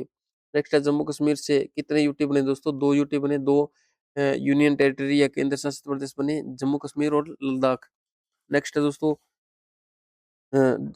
यूटी यानी केंद्र शासित प्रदेश में विधानसभा किसमें है दोस्तों? दिल्ली में है और पुदुचेरी में है, ये आपको याद रखना है। नेक्स्ट है दिल्ली को विशेष दर्जा किस अनुच्छेद में दिया गया? अनुच्छेद 239 डबल ए के अंदर। नेक्स्ट है केंद्र शासित प्रदेश का प्रशासक कौन नियुक्त करता है दोस्तों? राष्ट्रपति करते हैं। नेक्स्ट है उपराज्यपाल किसका प्रतिनिधि होता है दोस्तों? राष्ट्रपति का। नेक्स्ट है संविधान में अध्यादेश जारी करने की शक्ति किसे है? राष्ट्रपति महोदय को। नेक्स्ट है राष्ट्रपति अध्यादेश किस अनुच्छेद में लिखा गया है? अनुच्छेद 123 के अंतर्गत। राज्यपाल का अध्यादेश किस अनुच्छेद में लिखा गया है दोस्तों? वो अनुच्छेद 213 के अंतर्गत। नेक्स्ट है अध्यादेश की वैधता कितने समय की होती है? 6 माह की होती है दोस्तों, यानी संसद के सत्र के बाद। नेक्स्ट है अध्यादेश कानून के समान होता है या नहीं? बिल्कुल कानून के समान होता है, लेकिन अस्थायी होता है दोस्तों। नेक्स्ट है अध्यादेश किस स्थिति में जारी किया जाता है? जब संसद का स्तर न हो, तो उस कंडीशन के अंदर है वो अध्यादेश जारी किया जाता है। सवाल नंबर 415 है दोस्तों, राष्ट्रपति की क्षमादान शक्ति किस अनुच्छेद में है? अनुच्छेद 72 के अंतर्गत। नेक्स्ट है राज्यपाल की क्षमादान शक्ति किस आर्टिकल में है? अनुच्छेद 161 के अंतर्गत। नेक्स्ट है मृत्युदंड की क्षमा शक्ति किसके पास है दोस्तों? राष्ट्रपति के पास। नेक्स्ट है राष्ट्रपति का वीटो अधिकार किस देश से लिया गया है? अमेरिका से। भारत में वीटो कितने प्रकार के होते हैं दोस्तों? 3 प्रकार के। कौन कौन से? पॉकेट वीटो हो गया, पूर्ण वीटो हो गया, और दोस्तों जैसे भारत में पॉकेट वीटो का प्रयोग किसने किया दोस्तों? ज्ञानी जैल सिंह ने। राष्ट्रपति का पूर्ण वीटो किस पर लागू होता है दोस्तों? निजी या जो प्राइवेट विधेयक होते हैं उन पर लागू होता है। संसद द्वारा पारित विधेयक राष्ट्रपति के पास कितने विकल्प होते हैं दोस्तों? 3 विकल्प होते हैं। या तो वापस लौटा सकता है, या वो साइन कर सकता है, उस पर कानून बना सकता है, या फिर वो अपने पास रख लेता है, जिसे हम जेबी वीटो कहते हैं या पॉकेट वीटो कहते हैं। नेक्स्ट है दोस्तों संविधान संशोधन विधेयक पर राष्ट्रपति वीटो का प्रयोग कर सकता है या नहीं कर सकता? बिल्कुल नहीं कर सकता दोस्तों। नेक्स्ट है राज्यपाल का वीटो किससे प्रेरित है दोस्तों? ब्रिटेन से। राज्यपाल के पास कौन सा वीटो नहीं है दोस्तों? पॉकेट वीटो का कोई भी इस प्रकार का कोई भी प्रावधान नहीं है कि राज्यपाल राज्यपाल के पास पॉकेट वीटो का कोई भी प्रावधान नहीं है। नेक्स्ट है राष्ट्रपति का भाषण किस आर्टिकल में लिखा गया है? आर्टिकल 87 में। आगे बढ़ते हैं दोस्तों। अगला सवाल है राष्ट्रपति का विशेष संदेश किस आर्टिकल में लिखा गया? आर्टिकल 86 में। संसद के संयुक्त सत्र को कौन संबोधित करता है दोस्तों? राष्ट्रपति। संसद में अवमानना से संबंधित शक्ति किसे है दोस्तों? संसद में अवमानना से संबंधित शक्ति किससे है? संसद को। संसद का विशेषाधिकार किस आर्टिकल में है? आर्टिकल 105 में। नेक्स्ट है राज्य विधानमंडल का विशेषाधिकार किस अनुच्छेद में है? अनुच्छेद 194 में। विशेषाधिकार समिति किससे जुड़ी हुई है दोस्तों? संसद से। संसद सदस्य की अयोग्यता किस अनुच्छेद में है? अनुच्छेद 102 में। दल बल दल बदल विरोधी कानून किस सूची में दोस्तों? अनुसूची 10वीं अनुसूची के अंदर है। दल 10 से 10 और 10 से दल बदल कानून कब जोड़ा गया दोस्तों? 52वें संविधान संशोधन के द्वारा 1985 में। नेक्स्ट है दल बदल पर निर्णय कौन करता है दोस्तों? लोकसभा अध्यक्ष या सभापति, यानी जिस सदन का व्यक्ति दल बदल करता है उस सदन का जो हेड होता है, अध्यक्ष या सभापति, वो करता है दोस्तों। 91वां संविधान संशोधन किससे संबंधित है दोस्तों? दल बदल, यानी उस लिमिट से जुड़ा हुआ है कि कितने प्रतिशत जो मंत्री हैं या जो व्यक्ति हैं वो किसी भी दल के कितने प्रतिशत व्यक्ति हैं वो दल बदल कर सकते हैं। नेक्स्ट है मंत्रियों की अधिकतम संख्या कितनी होती है दोस्तों? सदन का 15% होती है। आगे बढ़ते हैं। अगला सवाल है लाभ का पद किस आर्टिकल में दिया गया है? अनुच्छेद 102 में और 191 में लाभ के पद को दोस्तों परिभाषित किया गया है। नेक्स्ट है संसद सदस्य का वेतन कौन तय करता है दोस्तों? संसद ही तय करती है। नेक्स्ट है राज्यसभा का कोरम कितना होता है दोस्तों? 1/10 सदस्य। नेक्स्ट है लोकसभा का कोरम कितना होता है? 1/10 सदस्य। नेक्स्ट है संसद में सबसे पहले कार्यवाही क्या होती है दोस्तों? प्रश्नकाल होता है। नेक्स्ट है ध्यानाकर्षण प्रस्ताव किस सदन में होता है दोस्तों? लोकसभा में। नेक्स्ट है स्थगन प्रस्ताव किस सदन में लाया जाता है दोस्तों? लोकसभा में। नेक्स्ट है अविश्वास प्रस्ताव किस बहुमत से पारित होता है दोस्तों? साधारण बहुमत से।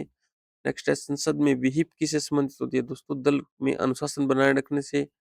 नेक्स्ट है विहिप की अवधारणा किस देश से लाएगी दोस्तों? ब्रिटेन से। नेक्स्ट है भारत में कैबिनेट सचिव किसका प्रमुख होता है दोस्तों? सिविल सेवा का प्रमुख होता है। नेक्स्ट है कैबिनेट सचिव का पद संवैधानिक है या नहीं? दोस्तों कैबिनेट सचिव का पद संवैधानिक नहीं है। आगे बढ़ते हैं। क्लास वाला दोस्तों पीएमओ यानी प्रधानमंत्री कार्यालय किसके अंतर्गत कार्य करता है? दोस्तों प्रधानमंत्री के अंतर्गत कार्य करता है। नेक्स्ट है मंत्रिपरिषद की गोपनीयता किस अनुच्छेद में? अनुच्छेद 72(2) में। नेक्स्ट है दोस्तों मंत्रिपरिषद की सलाह न्यायालय में जांच योग्य है या नहीं है? दोस्तों नहीं है। प्रधानमंत्री की नियुक्ति में राष्ट्रपति किसे बुलाता है? दोस्तों बहुमत दल के नेता को।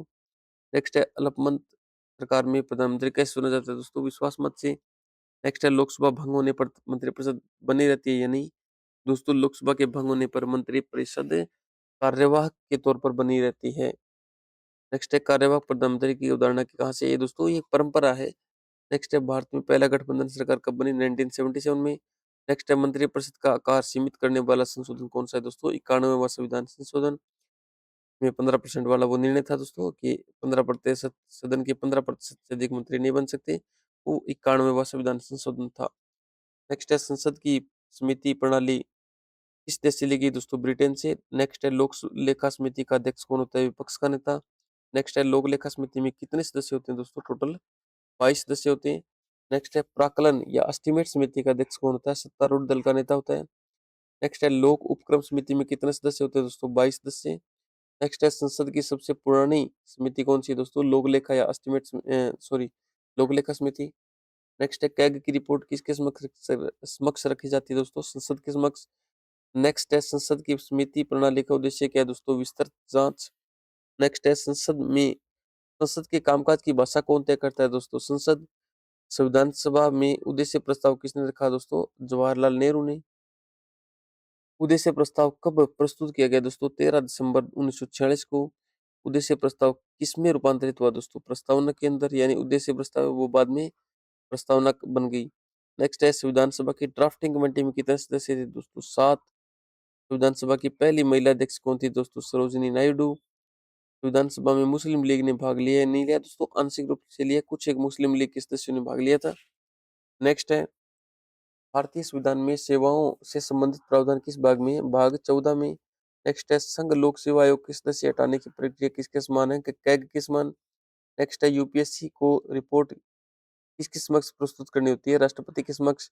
नेक्स्ट है राज्य लोक सेवा आयोग की रिपोर्ट किसे दी जाती है? दोस्तों राज्यपाल को।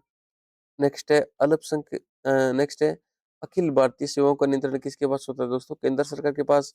सवाल नंबर 480 है आईएएस और आईपीएस किस प्रकार की सेवाएं? दोस्तों अखिल भारतीय सेवाएं। नेक्स्ट है राज्य सेवाएं किसके अधीन होती है? दोस्तों राज्य सरकार के अधीन होती है। नेक्स्ट है केंद्रीय सेवाएं किसके अधीन होती है? दोस्तों केंद्र सरकार के अधीन होती है। अगला सवाल है सेवा शर्तों का निर्धारण कौन करता है? दोस्तों संसद या राज्य विधानमंडल है वो सेवा शर्तों का निर्धारण करता है। अगला सवाल है अनुच्छेद 311 किससे संबंधित है? सिविल सेवकों की सुरक्षा से जुड़ा हुआ है। नेक्स्ट है सिविल सेवकों को पद से हटाने का अधिकार किसे है? दोस्तों नियुक्ति करने वाला प्राधिकारी जो अथॉरिटी होती है वही सिविल सेवकों को पद से हटा सकती है। नेक्स्ट है चुनाव आयोग की स्वतंत्रता सुनिश्चित करने का अधिकार क्या है? दोस्तों संवैधानिक दर्जा। आगे बढ़ते हैं। अगला सवाल है चुनाव आयोग का बजट किस पर आरोपित होता है? दोस्तों भारत की संचित निधि पर। और कैग की रिपोर्ट किस पर आरोपित होती है? दोस्तों भारत की संचित निधि पर। और यूपीएससी का जो व्यय होता है, एक्सपेंडिचर होता है, वो भी किस पर आरोपित होता है? दोस्तों भारत की संचित निधि पर। नेक्स्ट सवाल है भारत की संचित निधि का उल्लेख किस आर्टिकल में दिया गया है? आर्टिकल 266 में।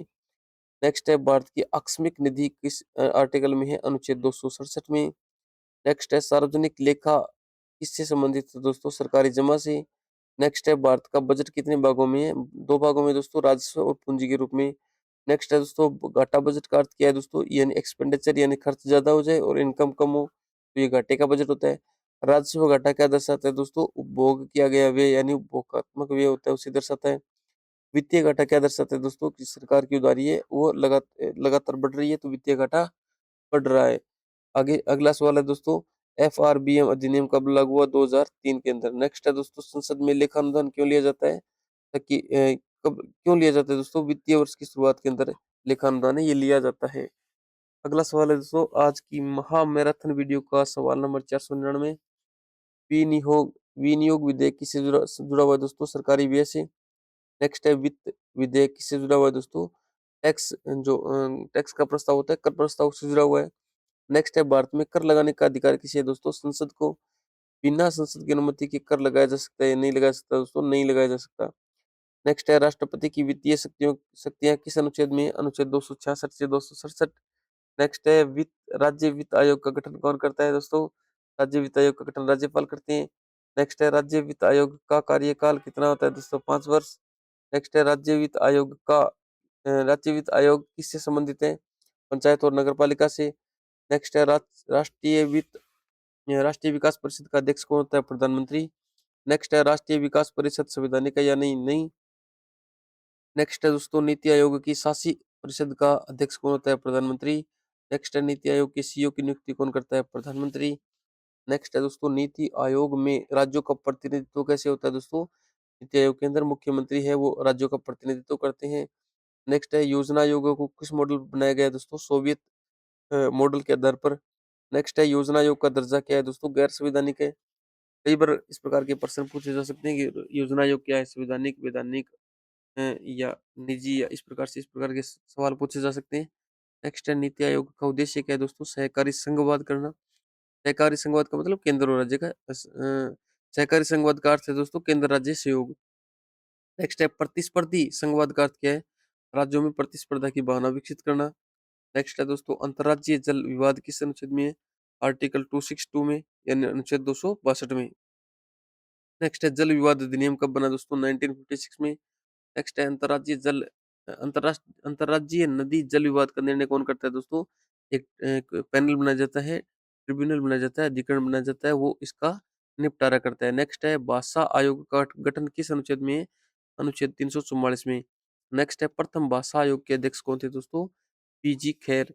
3 भाषा सूत्र किससे संबंधित है दोस्तों? शिक्षा नीति से।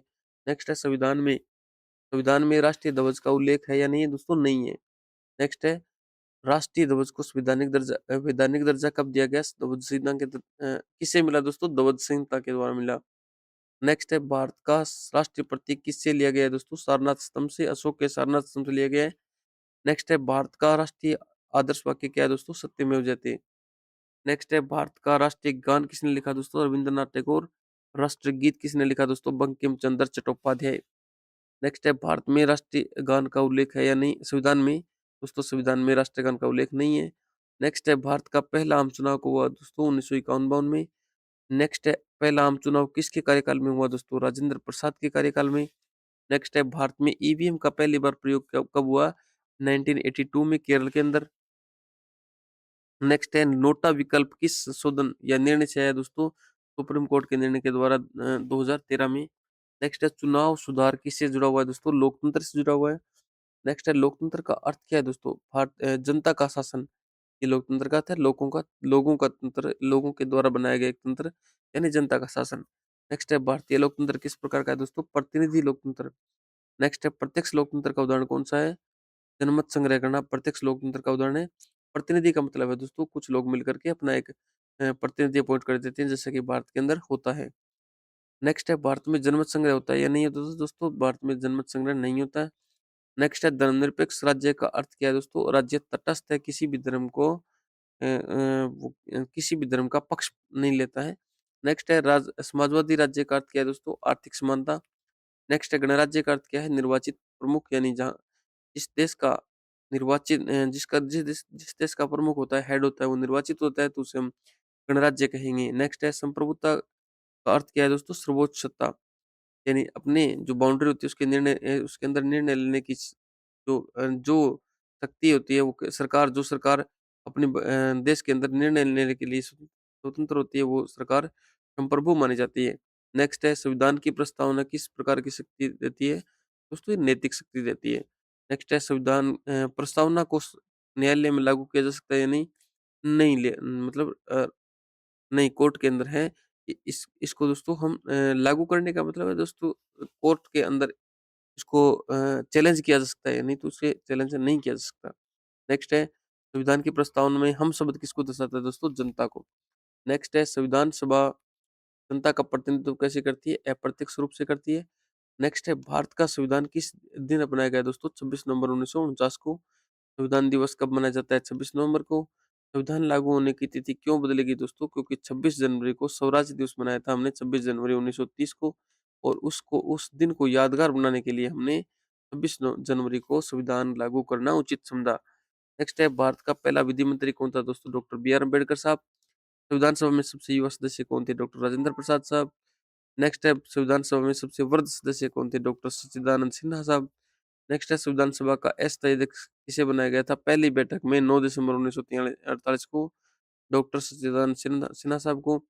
और बाद में स्थायी अध्यक्ष किसे बनाया गया दोस्तों? डॉक्टर राजेंद्र प्रसाद को। नेक्स्ट 555वां क्वेश्चन है संविधान सभा के उपाध्यक्ष कौन थे दोस्तों? H C Mukherjee. नेक्स्ट है संविधान सभा के संवैधानिक सलाहकार कौन थे? B N Rau. Drafting committee के अध्यक्ष कौन थे दोस्तों? Doctor B R Ambedkar.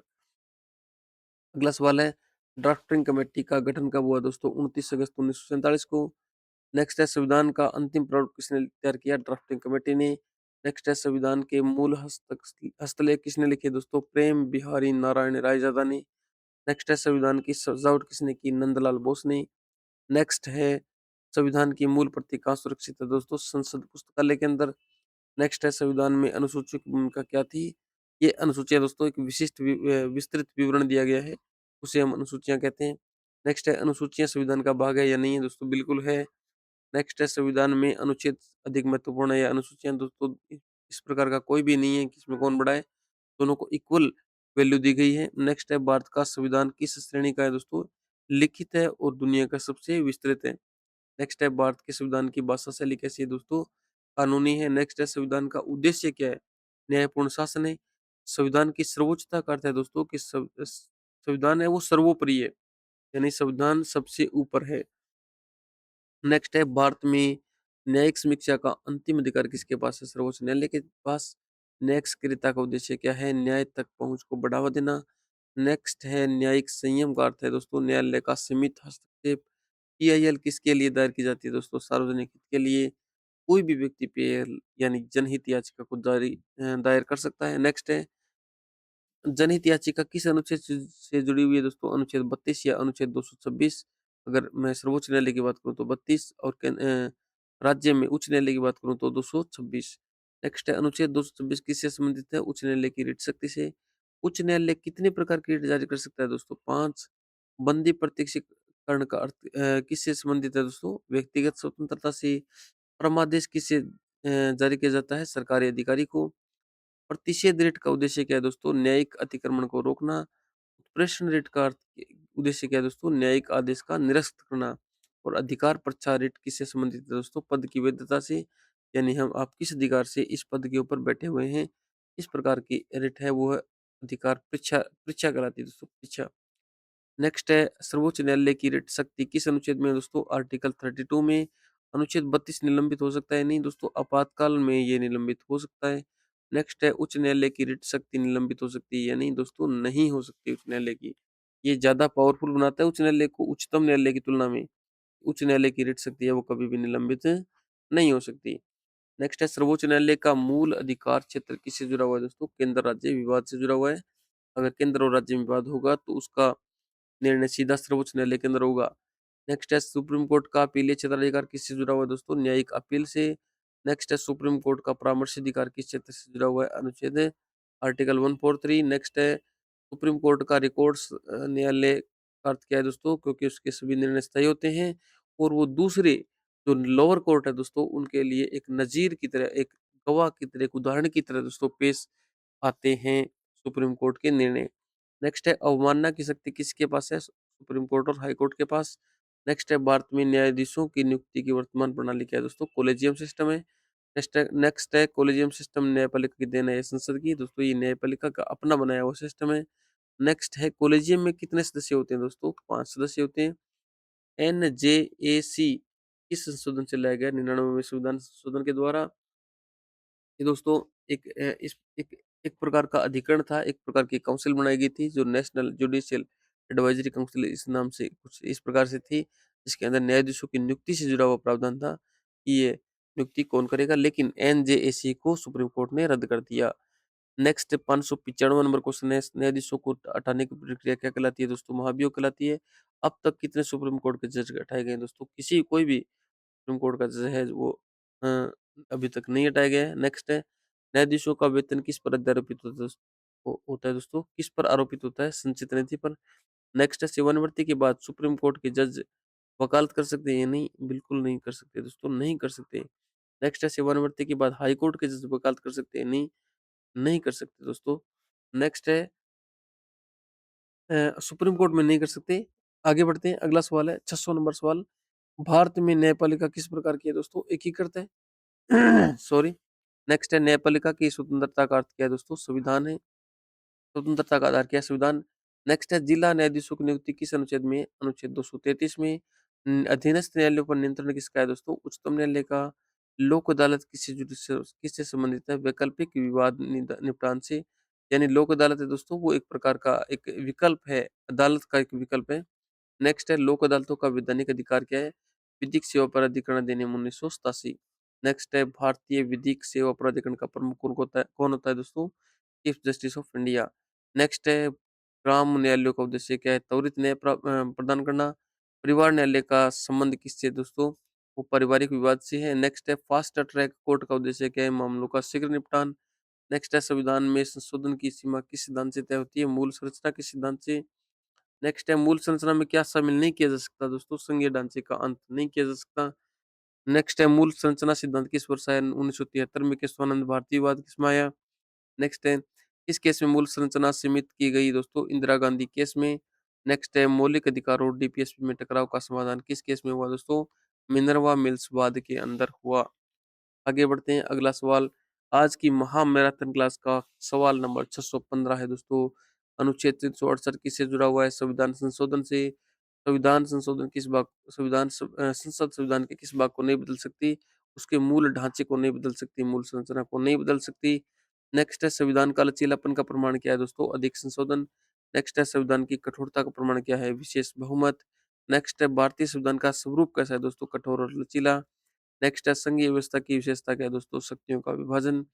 Bharat को संघीय क्यों कहा जाता है? केंद्र राज्य दोनों में अलग-अलग बंटवारा किया गया कि इन विषयों पर केंद्र कानून बना सकती है, इन विषयों पर राज्य सरकार है वो कानून बना सकती है। दोनों की अलग-अलग जो है प्रक्रिया है कि ये इस प्रकार से संघ का जो है दोस्तों चुनाव होगा और इस प्रकार से राज्यों का इस प्रकार चुनाव होगा। ये राज्यों की संरचना होगी, ये सेंट्रल गवर्नमेंट की संरचना होगी। नेक्स्ट है भारत को अर्धसंघीय क्यों कहा जाता है? क्योंकि केंद्र है वो राज्य की तुलना में मजबूत है। नेक्स्ट है भारत आपातकाल में संघीय ढांचा कैसा हो जाता है दोस्तों? एकात्मक हो जाता है, सिर्फ सेंट्रल गवर्नमेंट की सरकार है वो काम करती है। नेक्स्ट है राज्यसभा को संघीय सदन क्यों कहा जाता है? राज्यों का प्रतिनिधित्व के कारण। नेक्स्ट है राज्यसभा में राज्यों का प्रतिनिधित्व किस आधार पर होता है दोस्तों? जनसंख्या के आधार पर। अमेरिका में राज्यों का प्रतिनिधित्व किस आधार पर होता है? बिल्कुल इक्वल इक्वल चुन के आते हैं, वहाँ पर पॉपुलेशन से कोई संबंध नहीं है। नेक्स्ट है भारत में एकल नागरिकता का लाभ क्या है? कि वो राष्ट्रीय एकता की भावना का बढ़ावा देता है कि हम भारत के नागरिक हैं, न कि किसी विशेष पर्टिकुलर स्टेट के नागरिक हैं। नेक्स्ट है द्वैध नागरिकता का उदाहरण कौन सा देश है दोस्तों? अमेरिका। भारतीय नागरिकता का प्रमुख सिद्धांत है एकल नागरिकता और ये अमेरिका के सिद्धांत से ब्रिटेन के सिद्धांत से ली गई है। नेक्स्ट है निर्वाचन आयोग की शक्तियाँ किससे प्राप्त होती है दोस्तों? संविधान से और कानून से। नेक्स्ट है चुनाव आयोग की स्वतंत्रता किससे सुनिश्चित होती है? सुरक्षा प्रावधान से। नेक्स्ट है चुनाव आयोग का कार्यकाल किसके समान होता है? सुप्रीम कोर्ट के जज के समान। नेक्स्ट है चुनाव आयोग किस प्रकार का निकाय है दोस्तों? संवैधानिक। राष्ट्रीय निर्वाचन आयोग किससे जुड़ा हुआ है? स्थानीय निकाय चुनाव से। सॉरी, राज्य निर्वाचन आयोग किससे संबंधित है? स्थानीय निकाय चुनाव से। चुनाव चिन्ह का आवंटन कौन करता है? चुनाव आयोग। आचार संहिता कब लागू होती है? चुनाव घोषणा के साथ। आचार संहिता का स्वरूप कैसा है? नैतिक। चुनाव याचिका कौन सुनता है दोस्तों? सुप्रीम कोर्ट हाई कोर्ट चुनता है। चुनाव याचिका की अपील कहाँ की जा सकती है दोस्तों? सुप्रीम कोर्ट में। रिट आरटीआई का उद्देश्य क्या है दोस्तों? पारदर्शिता प्राप्त करना। राइट टू इन्फॉर्मेशन किस मौलिक अधिकार से जुड़ा हुआ है? अधिकार 19 अनुच्छेद आर्टिकल 19 है ना, 19 ए का फर्स्ट पार्ट है, उससे जुड़ा हुआ है, मौलिक अधिकार से जुड़ा हुआ है। राइट टू इन्फॉर्मेशन सूचना का अधिकार। नेक्स्ट है सूचना आयुक्त का कार्यकाल कितना होता है? 5 वर्ष या 65 वर्ष। सूचना आयोग की रिपोर्ट किसे दी जाती है? राष्ट्रपति या राज्यपाल को। लोकपाल का उद्देश्य क्या है दोस्तों? भ्रष्टाचार पर नियंत्रण करना। लोकपाल की अध्यक्षता कौन करता है दोस्तों? पूर्व चीफ जस्टिस ऑफ इंडिया या सुप्रीम कोर्ट का जज। नेक्स्ट है लोकायुक्त किस स्तर पर होता है दोस्तों? राज्य स्तर पर। जबकि लोकपाल होता है वो सेंट्रल स्तर पर होता है। सीबीसी का मुख्य कार्य है भ्रष्टाचार की निगरानी करना। सीबीआई किसके अधीन कार्य करती है दोस्तों? कार्मिक मंत्रालय के अधीन। सीबीआई को वैधानिक आधार किससे मिलता है? डीएसपी अधिनियम 1946। राष्ट्रीय मानवाधिकार आयोग किससे जुड़ा हुआ है दोस्तों? मानवाधिकार संरक्षण से। National health national human right commission का दर्जा कैसा है दोस्तों? वैधानिक। नेशनल ह्यूमन राइट कमीशन की सिफारिशें बाध्यकारी है या नहीं है दोस्तों? नहीं है। अल्पसंख्यक आयोग किस प्रकार का निकाय है? वैधानिक।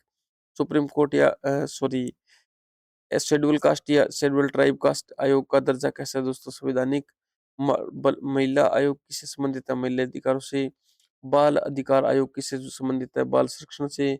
नीति आयोग किस प्रकार का निकाय है दोस्तों? कार्यकारी। नीति आयोग का मुख्य उद्देश्य क्या है दोस्तों? नीति का मार्गदर्शन। योजना आयोग क्यों समाप्त किया गया दोस्तों? केंद्रीयकरण को कम करने के लिए योजना आयोग को समाप्त कर दिया गया और नीति आयोग बनाया गया। नेक्स्ट है दोस्तों, स्थानीय सुशासन का संवैधानिक आधार क्या है? 73वां और 74वां संविधान संशोधन। नेक्स्ट है, पंचायती राज का तीसरा स्तर कौन सा है? जिला परिषद। पंचायत में आरक्षण किसके लिए होता है? एससी और एसटी और महिलाओं के लिए, यानी राष्ट्रीय सॉरी अनुसूचित जाति, अनुसूचित जनजाति और महिलाओं के लिए दोस्तों पंचायतों में आरक्षण होता है। नेक्स्ट है, महिला आरक्षण पंचायतों में कितना है? 33%। कई राज्यों में 50% है, लेकिन लगभग राज्यों में 33% है। नेक्स्ट है, नगर निगम किस क्षेत्र में होते हैं दोस्तों? बड़े शहरों में। नगर पालिका किस क्षेत्र में होती है? शहरी क्षेत्र में। नेक्स्ट है, नगर चुनाव किसके लिए होते हैं? संक्रमणकालीन क्षेत्र के लिए। मेयर का चुनाव कैसे होता है दोस्तों? राज्य कानून के अनुसार।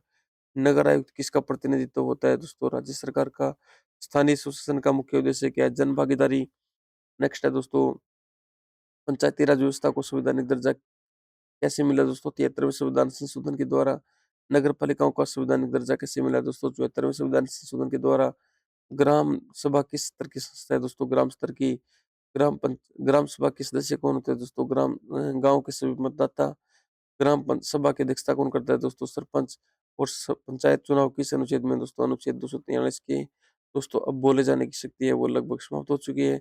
मैं दोस्तों आपको ये प्रश्न आप धीरे धीरे पढ़ लीजिए। मैं थोड़ी सी वीडियो को स्लो कर देता हूँ। और दोस्तों मेरी बोलने की शक्ति है वो बिल्कुल जवाब दे चुकी है। अब मैं आगे बोल नहीं सकता, आप पढ़ लीजिए। ये वीडियो चलती रहेगी।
साथियों इस प्रकार से ये लगभग 1000 क्वेश्चन है वो आपके कंप्लीट होते हैं।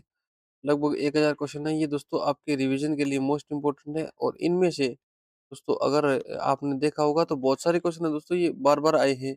बार-बार आने का कारण ये है दोस्तों क्योंकि ये बार-बार प्रश्न पूछे गए हैं, इसलिए प्रश्न बार-बार आपको रिपीट कराए गए हैं, ताकि ये आने वाले एग्ज़ाम के अंदर इन प्रश्नों को आप गलत न कर सको। तो इस प्रकार से आज का हमारा दोस्तों ये आज की हमारी क्लास यहीं पे समाप्त होती है। तो इस क्लास आपको कैसी लगी? आप वीडियो को लाइक कीजिएगा, चैनल को सब्सक्राइब कीजिएगा। Thank you.